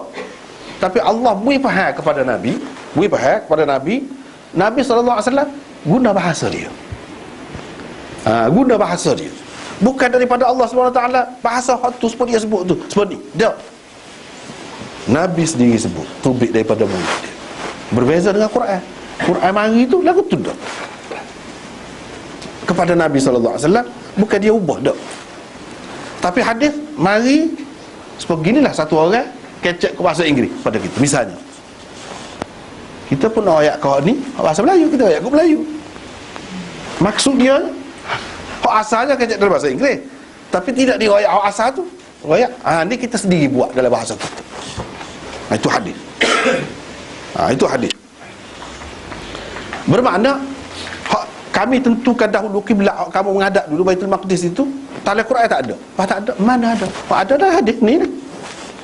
Ni dalam hadis. Itu dipanggil ketentuan Tuhan juga. Dengan sebab itu puak-puak anti hadis yang mengatakan Quran saja kita kena pakai, hadis tak boleh. Tak betul. Sebab Quran sendiri kata itu ketentuan Allah juga melalui hadis tu. Sebab kita cari dalam Quran tak ada ni suruh menghadap Baitul Maqdis. Mana ada? Tapi Tuhan kata dalam Quran, kalau kita percaya kepada Quran sungguh, itu ketentuan Tuhan. Bermakna ketentuan dia tak ada dalam Quran, dalam hadis. Hak ni hadis ni wahyu jugalah. Kalau tidak, bagaimana dia nak buat sendiri dia kalau tidak wahyu? Itulah in huwa illa wahyun yuha. Itulah maksud dalam Quran sebut tu. Wa ma yantiqu 'anil hawa in huwa illa wahyun yuha. Nabi SAW tu tidak kecek mengikut hawa nafsu dia, melainkan hak dia kecek tu adalah wahyu yang diberikan kepadanya. Wahyu apa? Wahyu khafi. Itulah istilah tu begitu. Wahyu khafi tu hadis. Hadis-hadis ni hakikatnya mari daripada Allah juga. Cuma Nabi terjemahkan melalui bahasa dia. Itu hadis. Jadi hak tu pun ketentuan Allah juga dalam Quran sebut. Jadi nak tak nak orang yang kata dia pakai Quran sungguh, dia kena pakai hadis juga. Sebab dalam Quran kata hak hadis tu hak dia juga. Hak Allah juga. Daripada Allah juga. Wa ma ja'alna al-qiblata allati kunta 'alaiha. Tidak kami tentukan kiblat hak kamu duduk hadap dulu. Mana kiblat hak kamu duduk hadap dulu? Kami tentukan itu. Baitul Maqdis itulah. Tengok dalam Quran cakap cari tak ada. Inilah menunjukkan hadis itu kena pakai. Tak boleh tak pakai hadis, rosak jadi. Pada hakikatnya kalau tak pakai hadis, Quran tu sendiri dia tidak pakai. Quran tu akan tolak juga akhirnya. Sebab apa? Mana ada Tuhan kata dia tentu? Dalam Quran tak ada. Jadi Allah SWT kecek tak betul pula lah kalau ke mana. Dia akan jadi situ begini. Bahaya tu. Bahaya. Jadi 16 atau 17 bulan. Orang yang anti hadis kadang-kadang benda-benda lagu ni dia jadi muskil. Dia kata apa yang ragu dia tengok. Dalam kitab Panis Suhai pun ragu pula dah. 16 kok 17. Dia masalah kecil je tu. Orang ambil kira masa pergi dengan masa bertolak dengan masa sapa bulan tu mana tidak penuh. Hak ambil kira sekali hak tu, dia kira 1 bulan suku. Hak tu tidak mengambil kira hak tu, dia kira lagu lain, jadi dia tak bilan hak tu jadi 16. Kalau bilan dengan hak tu jadi 17. Tu je. Tak ada gapo hak tu. Dengan sebab itu sini kalau kita tengok perbezaan riwayat. Dalam riwayat ni ada sebut 16 tanpa syak. Dalam riwayat ni ada sebut 17 tanpa syak. Tanpa syak pun betul berlaku. Betul juga. Sebab cara kira dia. Jadi Nabi SAW, cuba tengok muka surat 400 ni,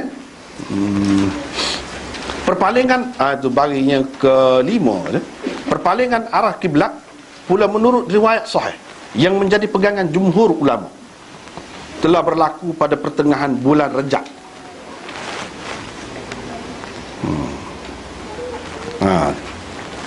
Kedua-dua riwayat ini datang sikit dengan penyokong masing-masing tetap benar apabila diambil kira apa yang sebenarnya telah berlaku. Rasulullah SAW tiba di Madinah pada bulan Rabiul Awal tanpa khilaf. Semua tak ada khilaf. Bila dia berhijrah tu sampai ke Madinah bulan Rabiul Awal, tak ada khilaf. Berapa ya, banyak peristiwa Rabiul Awal kan? Kelahiran dia pun banyak Rabiul Awal. Memang antara bulan yang istimewa lah kalau nak kira dari segi kaitannya dengan Nabi SAW. Rabi' tu biar kita tahu, maknanya musim bunga. Rabi' tu apa-apa ni kalau musim bunga kan comel, indah, berseri-seri. Dia ada kaitan kot tu. Lepas tu cuaca pun paling selesa lah pada ketika tu, sederhana. Dia ada banyak kaitan tu dengan Nabi SAW. Tak apalah. Perpalingan arah kiblat pula menurut riwayat sahih yang menjadi pegangan jumhur ulama telah berlaku pada pertengahan bulan Rajab tahun kedua hijrah, 2 bulan sebelum berlakunya peperangan Badar. Itu hakikatnya sebenar. Jadi kalau dia ambil kira hak pecah tu jadi dia jadi 17. Kalau tak ambil kira hak tu, ambil kira hak bulan hak penuh, 16. Tu ya. Kalau kata 16 pun betul, kalau kata 17 pun betul. Selamat tu lah.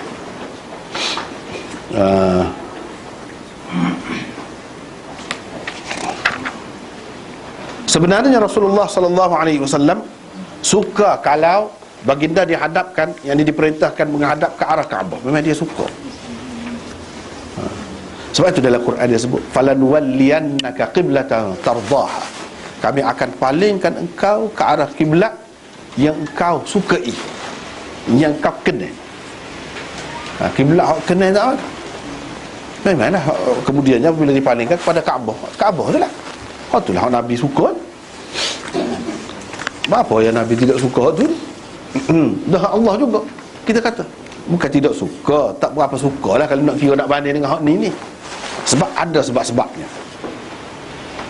Selepas itu Allah Subhanahu Wa Taala, Allah Azza wa Jalla menurunkan ayat qad nara taqalluba wajhika fis sama' falanwalliyannaka qiblatan tardaha. Orang-orang yang bodoh dari kalangan masyarakat, iaitu orang-orang Yahudi di sini yang disebutkan dalam hadis ni. Dalam riwayat-riwayat lain ada sebut lagi selain daripada Yahudi, puak-puak munafik. Tu ya. Hak duduk muskil. Hak itulah dalam, kalau kita baca juzuk yang kedua tu kan, mula-mula saya qulus sufaha'u minan nas tu. Siapa muka surat yang kedua berkenaan dengan kiblat, sekitar kiblat. Duduk bincang situ. Dan sebut buat orang-orang saya qulus sufaha'u minan nas. Apa ni, orang-orang yang bodoh di kalangan manusia akan berkata, ma wallahu an qiblatihim allati kanu 'alaiha. Apakah yang menyebabkan mereka ni jadi berpaling daripada kiblat mereka duduk hadapi dahulu? Dah kalau betul tu apa dia pusinglah ke lain pula. Tak apalah. Itulah yang dia katanya. Jadi Tuhan suruh jawab lillahil masyriq wal maghrib. Kepunyaan Allah jua arah timur dan barat. Arah lain-lain pun hak dia berlaku. Kalau dia nak suruh lagu mana, atas dia.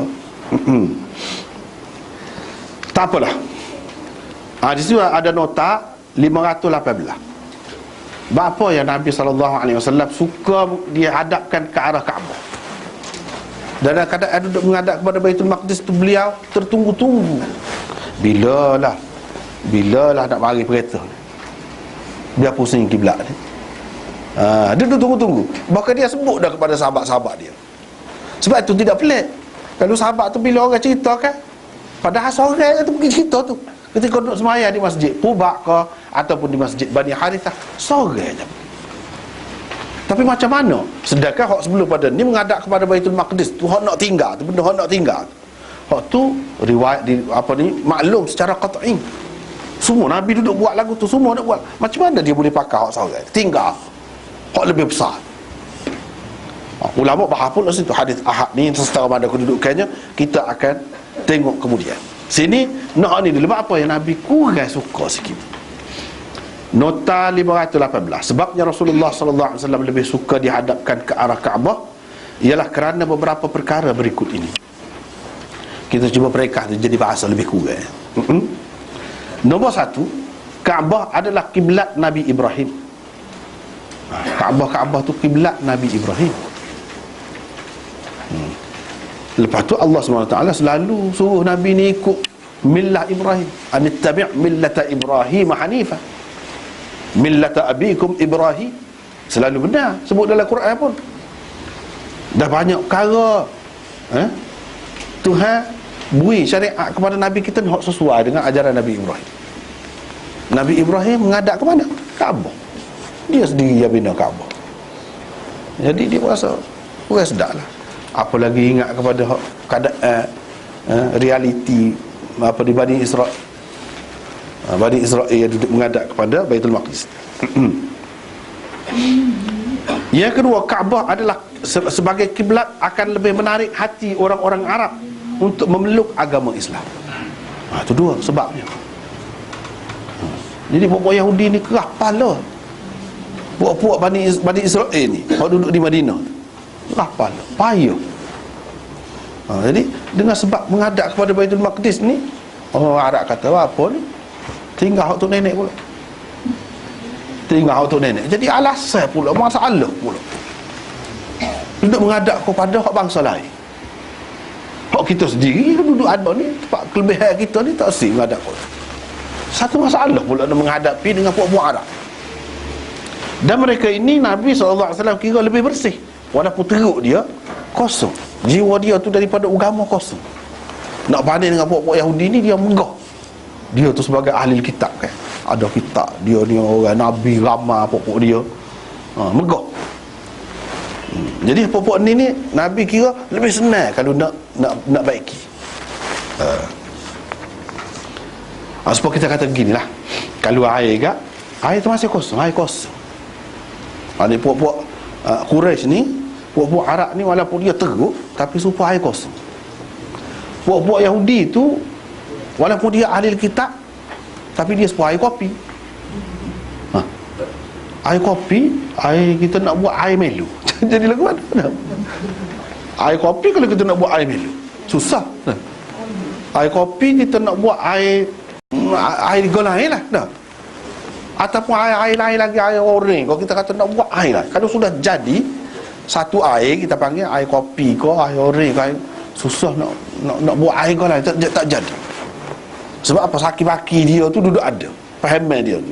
Kalau dia ikut ajaran dia nak bawa hak dia lama tu lah. Pasal dia bertamadun kan.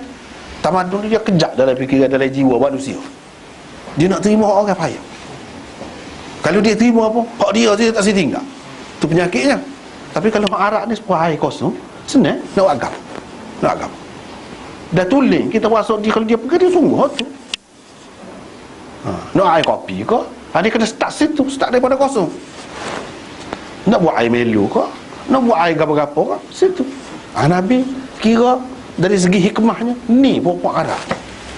Tapi dengan sebab menghadap kau dia jadi susah berhadapan dengan puak dia kritik pula.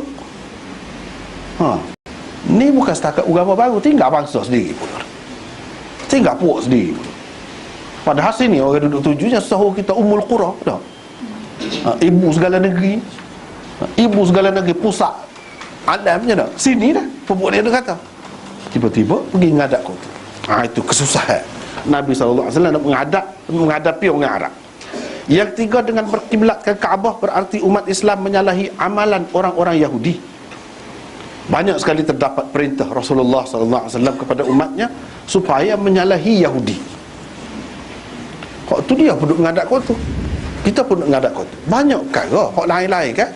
Kalau misal panjang Yahudi, misal panjang, Nabi suruh cukup lah, ataupun suruh pendek. Kalau Yahudi tidak pakai kasut ketika bersemayam dulu sebelum pada ni, dia suruh pakai kasut. Padahal kalau nak kira je lebih bersih lah kalau tidak pakai kasut. Buat kau tak serupa dengan Yahudi. Jadi hak ni dia serupa pula dengan dia. Tu tak senang hati juga tu kata tu. Boleh jadi orang yang nak kritik dia akan kata sekala tak serupa sangat. Ni serupa pula ikut dia pula. Dia kata lagu tu pula. Lepas pada tu buat dia suka benar. Oh ya, agama baru tak lepas dengan orang kita juga. Kan? Nak menghadapi Yahudi pun susah juga.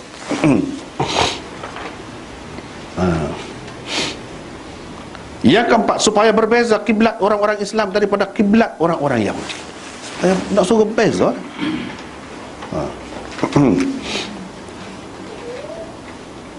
Yang kelima, Rasulullah SAW telah pun mengetahui bahawa kiblat akan dipalingkan ke lain, tetapi baginda SAW belum mengetahui dengan pasti tentang kiblat yang baru.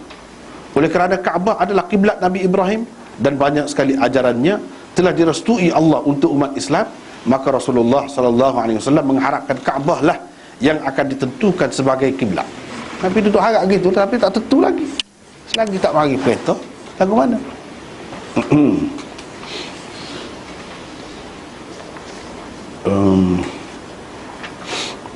Yang keenam, orang-orang Yahudi memang tahu melalui kitab suci mereka bahawa Nabi akhir zaman akan dipalingkan arah kiblatnya daripada Baitul Maqdis. Dia tahu.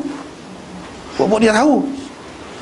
Maka suka sangatlah Nabi SAW kalau mendapat perintah daripada Allah tentang peralihan arah kiblat itu demi membuktikan kebenaran kenabiannya.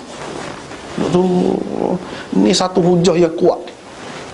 Orang Yahudi tahu dah Nabi akhir zaman, salah satu sifat dia, ciri dia, dia akan ada dua kiblat. Nabiyul qiblatain, orang panggil Nabi dua kiblat. Itu dalam kitab-kitab suci dia lagu tu. Hak sudah diselewengkan tak kira lah. Hak dulu buat dia ramai tahu. Ni menghadap mana? Menghadap kepada Baitul Maqdis. Jadi Nabi duduk itu supaya cukup sempurna hujah. Dia betul lah kalau menghadap pada Kaabah pula.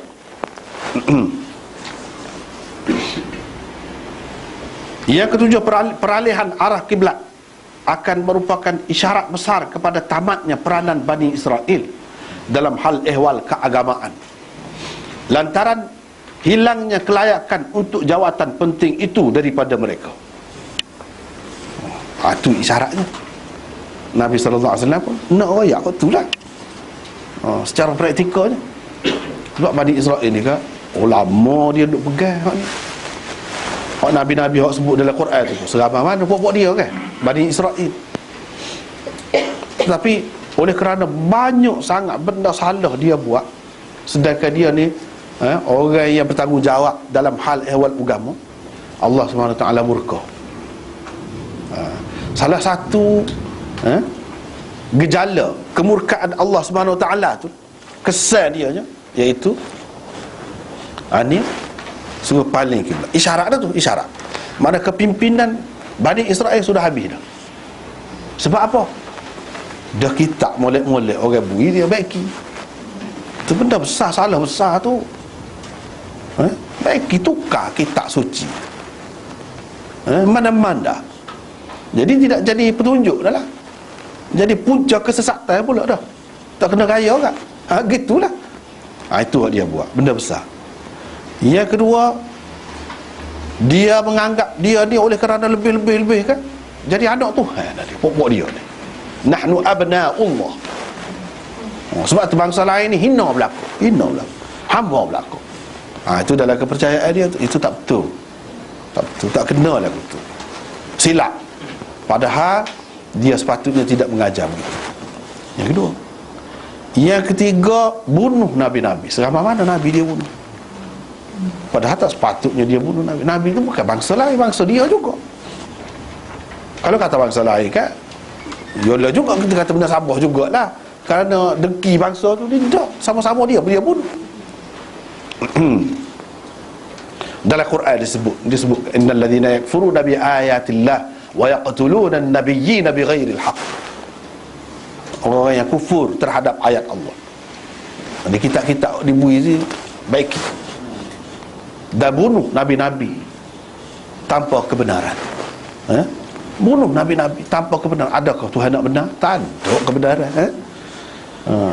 Tak ada. Bunuh nabi-nabi selama mana? Dan bunuh orang-orang yang ya'muruna bil qisti minan nas. Orang-orang yang menyuruh bawa kepada keadilan, kebaikan, nak ajar masyarakat, nak bawa kepada baik, bunuh. Ni kerja dia, bapak Yahudi. Fabashshirhum bi'adzabin alim. Itulah dalam ayat. Berilah berita gembira kepada mereka akan mendapat azab yang pedih. Jadi oleh kerana banyak sangat benda-benda yang tak molek ni dia buat, jadi tidak layak dan ramai orang jadi keliru. Dengan kedudukan dia tu, dia kena mari satu kuasa besar pula. Yang boleh orang tidak bergantung dengan dia, boleh bergantung dengan orang lain. Itulah kuasa Islam lah, Nabi sallallahu alaihi wasallam bawa. Kalau tidak, orang dia jadi hamba dia dah, tak ada jalan dah. Nak ikut siapa lagi? Ikut dia tu hak sesat. Dengan sebab itu dia tidak layak. Bila tidak layak, cara mana? Inilah caranya. Dia kena buat dulu, menghadap kepada Baitul Maqdis sebagai pengakuan, pengesahan daripada Nabi SAW terhadap perjuangan para Nabi Bani Israel dahulu. Memang itu betul, tak ada salah. Kita bukan balah dengan semua Bani Israel itu. Bahkan kita hormat Nabi-Nabi mereka, kiblat mereka itu betul daripada Allah. Buktinya Nabi kita sendiri menghadap, buat sementara waktu. Itu hikmah Allah. Tapi dia kena buat gitu dululah, barulah nampak Nabi ni akui dia. Lepas pada tu paling paling tu ada maksud, kena fikirlah. Apa dia? Iaitu mereka sudah tidak layak lagi. Kelayakan itu tak ada dah. Sudah berpindah dah. Jawatan itu dia pergi kepada Nabi sallallahu alaihi wasallam. Nabi sallallahu alaihi wasallam ni orang mana? Asalnya orang Mekah. Situlah punca wahyu mula-mula mari yang membetulkan segala-gala hak salah tu, hak tak betul tu, yang diselewengkan oleh puak-puak dia tu. Baik mana mula-mula? Situ. Maka situlah tempatnya. Jadi nak alasan orang Bani Israel ataupun Yahudi tak saya menghadap pada Kaabah pun tak ada alasan. Sebab apa? Ibrahim tu siapa?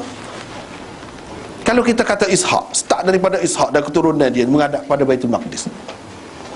Ismail, anak Ibrahim tidak menghadap kepada Baitul Maqdis. Anak Ibrahim juga.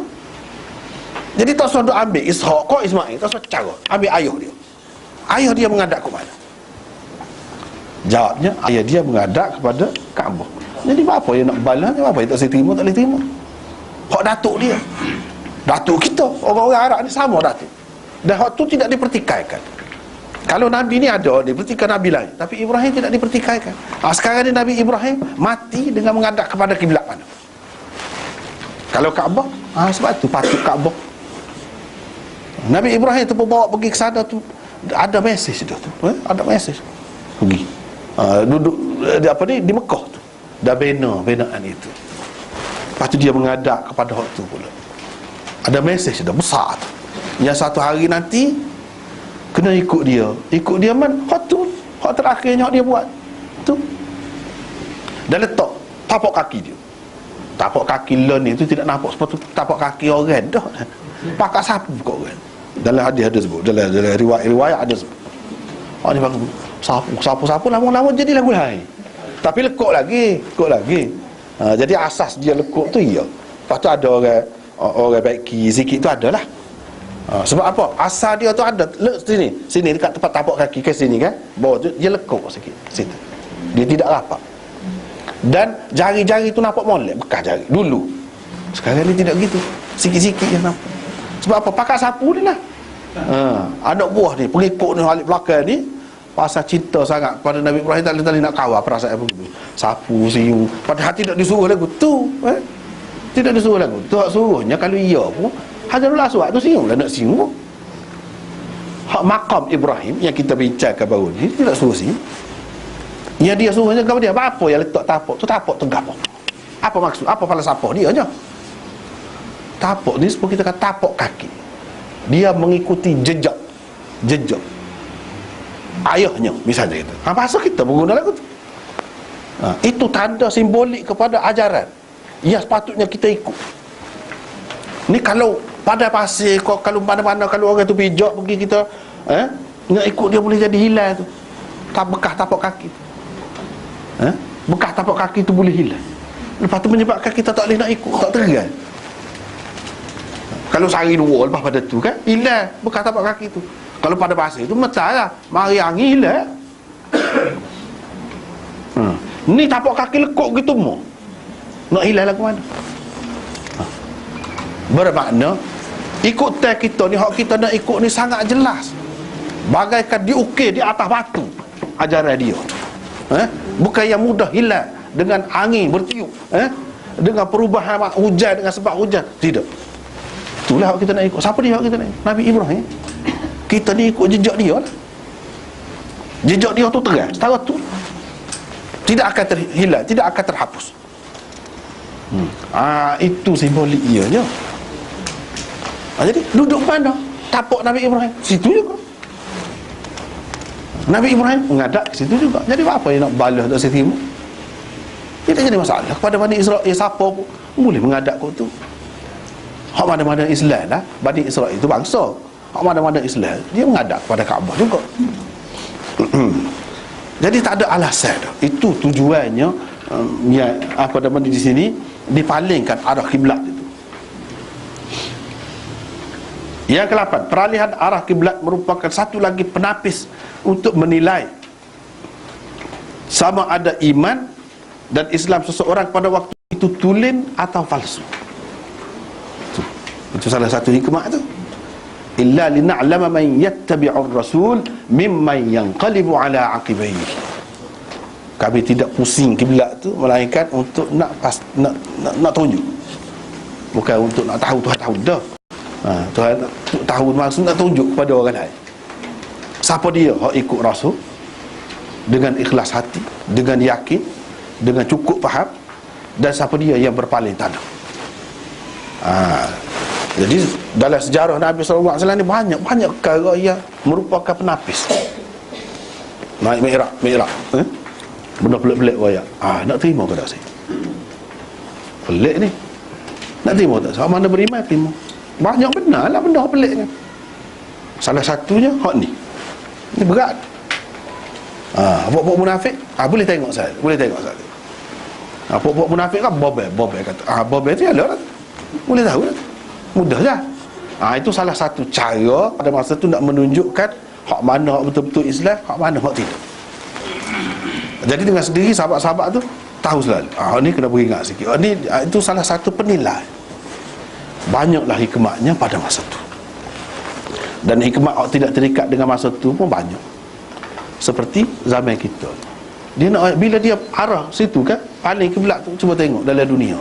Mana ada satu kiblat boleh dikatakan setiap waktu. Sebab waktu dalam dunia ni tidak serupa. Si kita pagi, sana malam. Kita tidak semaya, orang sana semaya.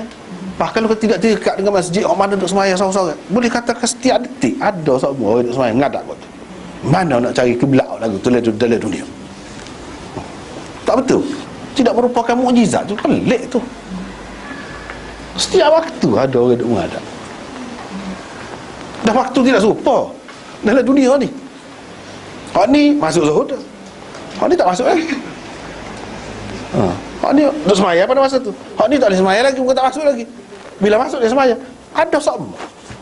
Kau lama, kau dapat kelebihan kiblat Kaabah daripada hak lain.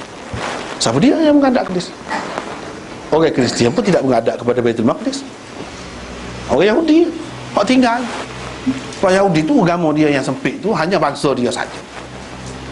Sikit benar yang menghadap kepada hak tu.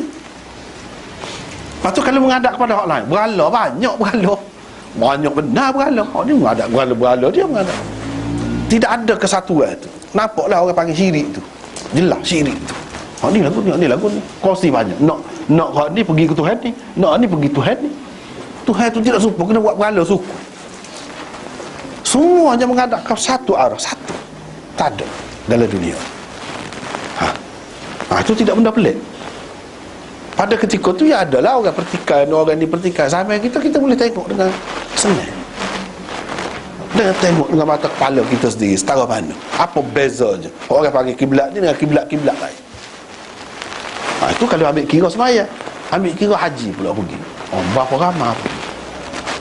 Siapa kena sekat dah, tak lagi tahun ni, kena tahun depan, kena 5 tahun lagi lah. Macam-macam lah. Sebab apa? Telajak ramai. Kalau tak boleh jadi ialah macam-macam lah. Boleh jadi antaranya jadi terganggu, tidak boleh selesa orang nak beribadat itu, jadi mengancam keselamatan kau gapo, kau boleh jadi berlaku. Tapi semuanya nak gitu, nak gitu. Habis pitih tak apa. Senang hati. Bahasa lagu tu. Bahasa boleh pergi ke Mekah, boleh tengok tu, tengok masjid Nabi, tengok kubur Nabi, tengok tempat-tempat bersejarah tu dah. Puas hati. Sehingga diwajibkan kepada orang Islam ni, setiap orang Islam kena pergi kalau mampu. Tak ada dalam agama lain lagu tu. Semua bangsa tumpu situ. Lagilah kita tengok tawah tu. Ketika tawah tu, macam-macam rupa nampak. Di situ. Mana ada satu agama, satu kiblat, ialah tu. Sebutlah agama mana. Tak ada. Situ kita nampak dominasi kata agama Islam sebagai agama yang terakhir, dan Nabi kita Nabi yang terakhir. Nampak sangat situ. Tak apalah. Apakah yang menyebabkan mereka, yakni orang-orang Islam, berpaling dari kiblat yang mereka hadapi sebelum ini? Itu kata mereka. Katakanlah wahai Muhammad, kepunyaan Allah jua timur dan barat itu. Allah menunjukkan kepada sesiapa yang dikehendakinya jalan yang betul. Setelah selesai bersembahyang bersama Nabi SAW, ada seorang lelaki keluar dari masjid.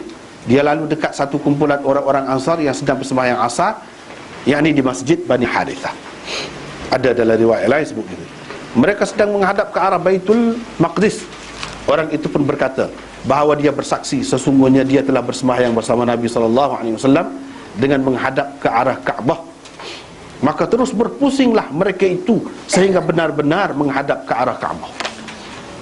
Bila seorang ni, bila musing belakang duduk dalam masjid tengah semaya, tidak nanti kata semaya hak akan datang. Semaya hak duduk tengah semaya. Semaya apa? Semaya asar. Orang ni pergi royak duduk tengah semaya asar, setengah semaya asar. Pusing. Lepas tu masalah kiblat Nabi SAW semasa duduk Madinah kita jelas. Di awalnya 16 bulan atau 17 bulan mengikut riwayat yang syok tu, menghadap kepada Baitul Maqdis. Sebelum pada tu kan ada dah semaya. Semaya ni, hukum semaya ni Nabi SAW dapat pada malam Mi'raj. Mi'raj ni sebelum berhijrah. Semua sepakat lagu tu. Semua terima bahawa Mi'raj itu pada pada ketika Nabi SAW duduk di Mekah, bukan di Madinah, duduk di Mekah 3 tahun sebelum berhijrah ke Madinah.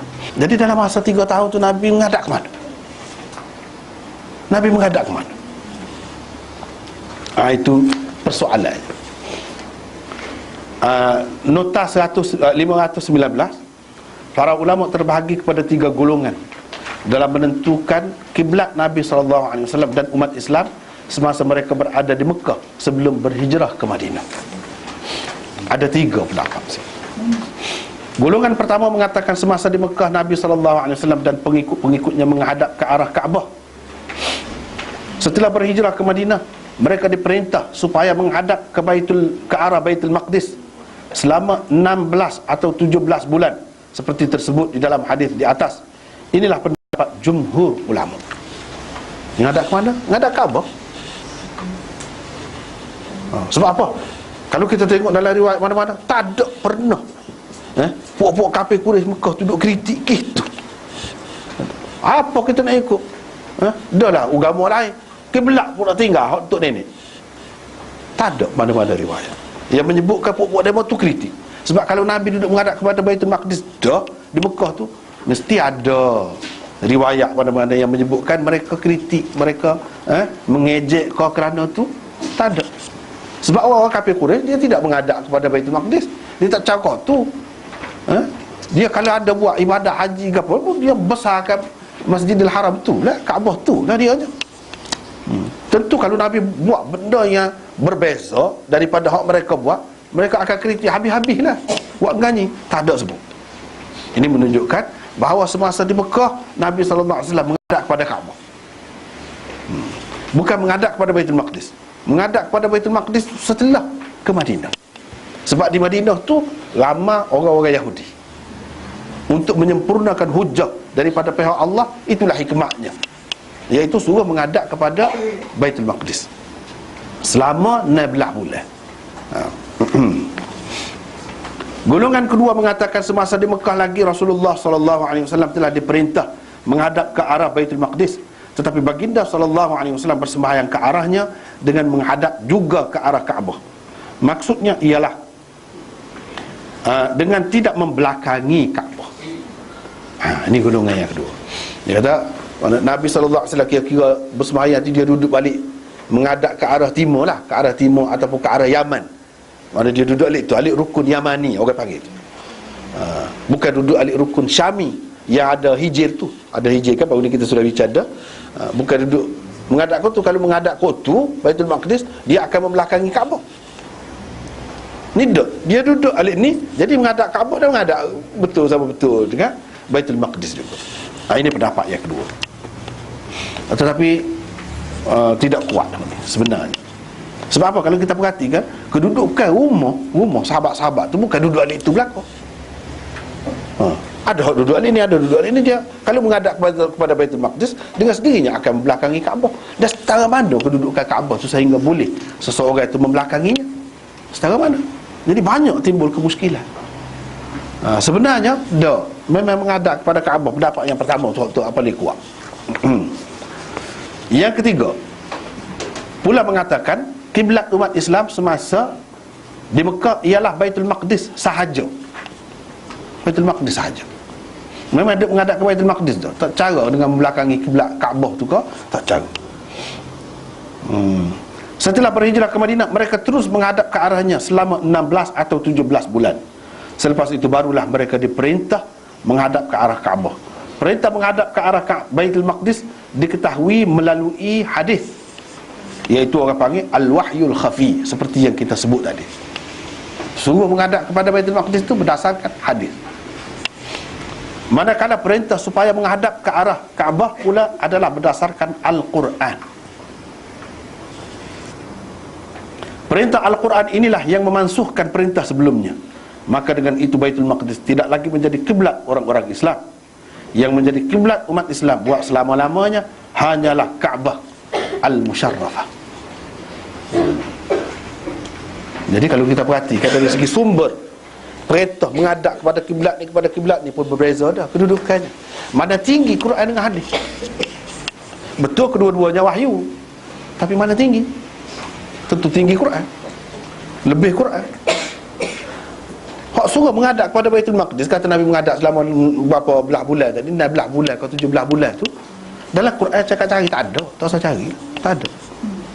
Tuhan kata kami tentukan kiblat itu, kami tentu. Tadi yang kita baca tadi, dia tentukan di mana?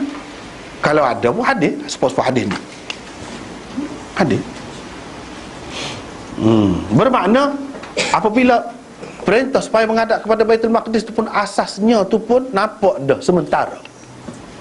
Sebab hadis. Ini Quran. Itu beza di antara hadis dengan Quran. Situ nampak bahawa itu hanya untuk sementara. Tapi Tuhan juga yang menentukan. Sebab itu dia tidak duduk dalam Quran. Hak duduk dalam Quran sebut sebagai kiblat yang jelas ialah Baitullah ataupun Kaabah. Itu hikmahnya pula. Apa yang tu tidak sebut dalam Quran, hak ni sebut dalam Quran. Itulah hikmah. Dan menunjukkan bahawa hak tu akan dimansuhkan dengan syariat-syariat Nabi dia dulu. Kalau kata betul pun mansuh, Hak ni yang memansuhkan. Nampak dah situ isyarat. Quran yang memansuhkan hadis-hadis. Kalau ada pun wahyu-wahyu dulu tahap dia tu, taraf dia tu setara hadis je, Quran akan membatalkan hak hadis tu. Nabi SAW yang menerima nasikh, yang memansuhkan hak tu duduk mana? Mekah, Madinah, menghadap kepada Kaabah. Maknanya kiblat ini memansuhkan kiblat solat. Dua. Yang ketiga, syariat ini memansuhkan syariat hak dulu-dulu, yang mana nabi-nabinya duduk di sana, menghadap ke arah sana. Itu dia ada isyarat belaka di situ. Sebab tu kalau kita tengok agama ni kan, ajaran ni memang dia ada isyarat-isyarat benda-benda gitu, benda-benda yang halus lagu tu. Dalam. Sebab tu bila orang pegang dia dalam. Benda-benda lagu ni kalau pegang benda lain tak ada dalam lagu tu. Tak ada dalam. Kalau sanggup mati pun segelintir je, bukan ramai. Kalau pupuk gangster lah sanggup mati dah. Berapa kerak. Ni agama ni bukan lagu tu. Ramai.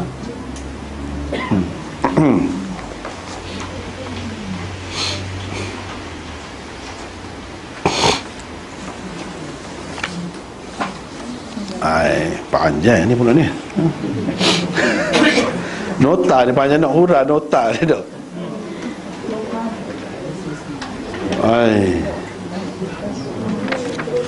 Lagu mana tak habis ni, dah ulang dah. Kita sambung lah dah. Sambung lah. Sebab ni panjang pula ni bincang ni. Ginilah kita sekat tu dulu lah. Untuk hari ni lah insyaAllah kita akan sambung minggu depan. Wallahu a'lam wa akhiru da'wah.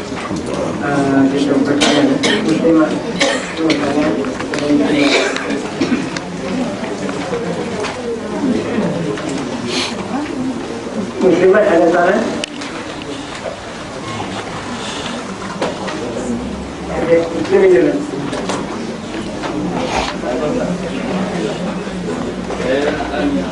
Apa yang kita boleh faham daripada kata-kata Rasulullah masa Nabi Wida, Rasulullah mengatakan hendaklah para orang yang mendengar ucapan itu menyampaikan itu kepada orang lain.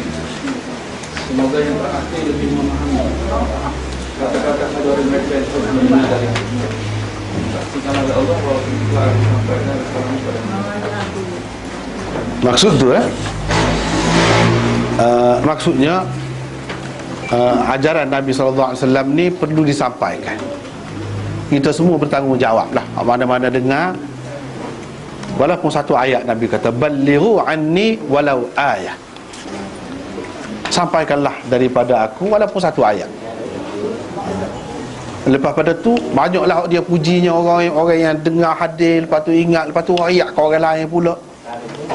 Itu pun nak suruh agama ni bukan agama jenis susu-susu dak, nusuk tidak, susu bucah dak. Oh ya, hak sebenar tu kalau kita dapat kau molek, hak tu digalakkan, bukan hak kemudian. Hak tu hak paling utama. Itu yang pertama. Maksud yang keduanya iaitu orang kemudian mungkin lebih faham daripada hak dulu. Memang pun hadis ni ada kalanya banyaklah. Hadis ni orang hak dulu dia tak faham apa, dia cuma royak. Dia terima tersudut cara lah. Benda tu ada kita tengok, kau tak nampak, kau tak, kita tak boleh tengok lagi, tersudut cara. Kita ingat molek royak ke orang kemudian, orang tu akan lebih faham maksud hadis tu daripada orang hak terima pada masa tu. Misalnya hak belah dada, orang hak pada masa tu tak rajin lagi belah dada ni tak mati. Tak sudut cara tu lah terima saja. Tak boleh kalau pergi ke angkasa lepas ni, tak ada oksigen macam mana, mati. Tu lah hak sampai dulu hak dia faham. Tapi terima semacam tak sudut cara, dia royak lah hadis Mi'raj tu, royak ke orang. Royak. Nanti apabila sampai satu masa, orang kemudian lebih faham maksud dia. Benda tu tidak sebelah mana pun. Memang doktor pun boleh belah dada, tak mati-mati pun. Orang kafir boleh naik kata apa je. Kata pun kata setara mana aja kalau kata pun. Tidak boleh. Kita mudah nak faham. Mudah nak faham isi hadis. Itu satu maksud dia. Yang kedua, kadang-kadang Orang yang menerima hadis tu dia bukan ahli fikir. Dia terima hadis sekadar hak zahir. Orang kemudian ni mujtahid. Maksudnya orang-orang cerdik pandai. Daripada hadis yang orang dulu tak faham maksud dia, tak boleh kita kata nak memperincikannya pelerah, kita kata tak boleh, nak halus-halus tu tak boleh, dia tidak mampu. Tapi hak kemudian ni dia mampu tulis kitab, dia mampu macam-macam. Itu ulama-ulama besar. Orang kemudian lebih faham maksud dia daripada orang hak dulu. Itu maksudnya. Oleh kerana kita di agama ni bukan hak seorang, hak umat. Bila umat, setiap kerja ni jangan fikir kita saja, sampai kita saja, kena fikir orang kemudian. Orang zaman ni kerja dia sekat tu. Orang kemudian dia boleh sambung lagi, dia kembali lagi, kau nampak lebih lagi hadis Nabi SAW tu. Itu maksudnya. Antaranya lah. Ada lagi tu lebih kurang tu. Gimana? Kadang-kadang itu ada jawab kepada Ustaz. Dan maklumat istilah rantai masjid kekuatan ini masih buka. Dan juga ikut tinggi pasal dinar ni, satu dinar sekarang berharga RM654 untuk satu dinar. Ya, dengan itu bergantung kalau kita pada sini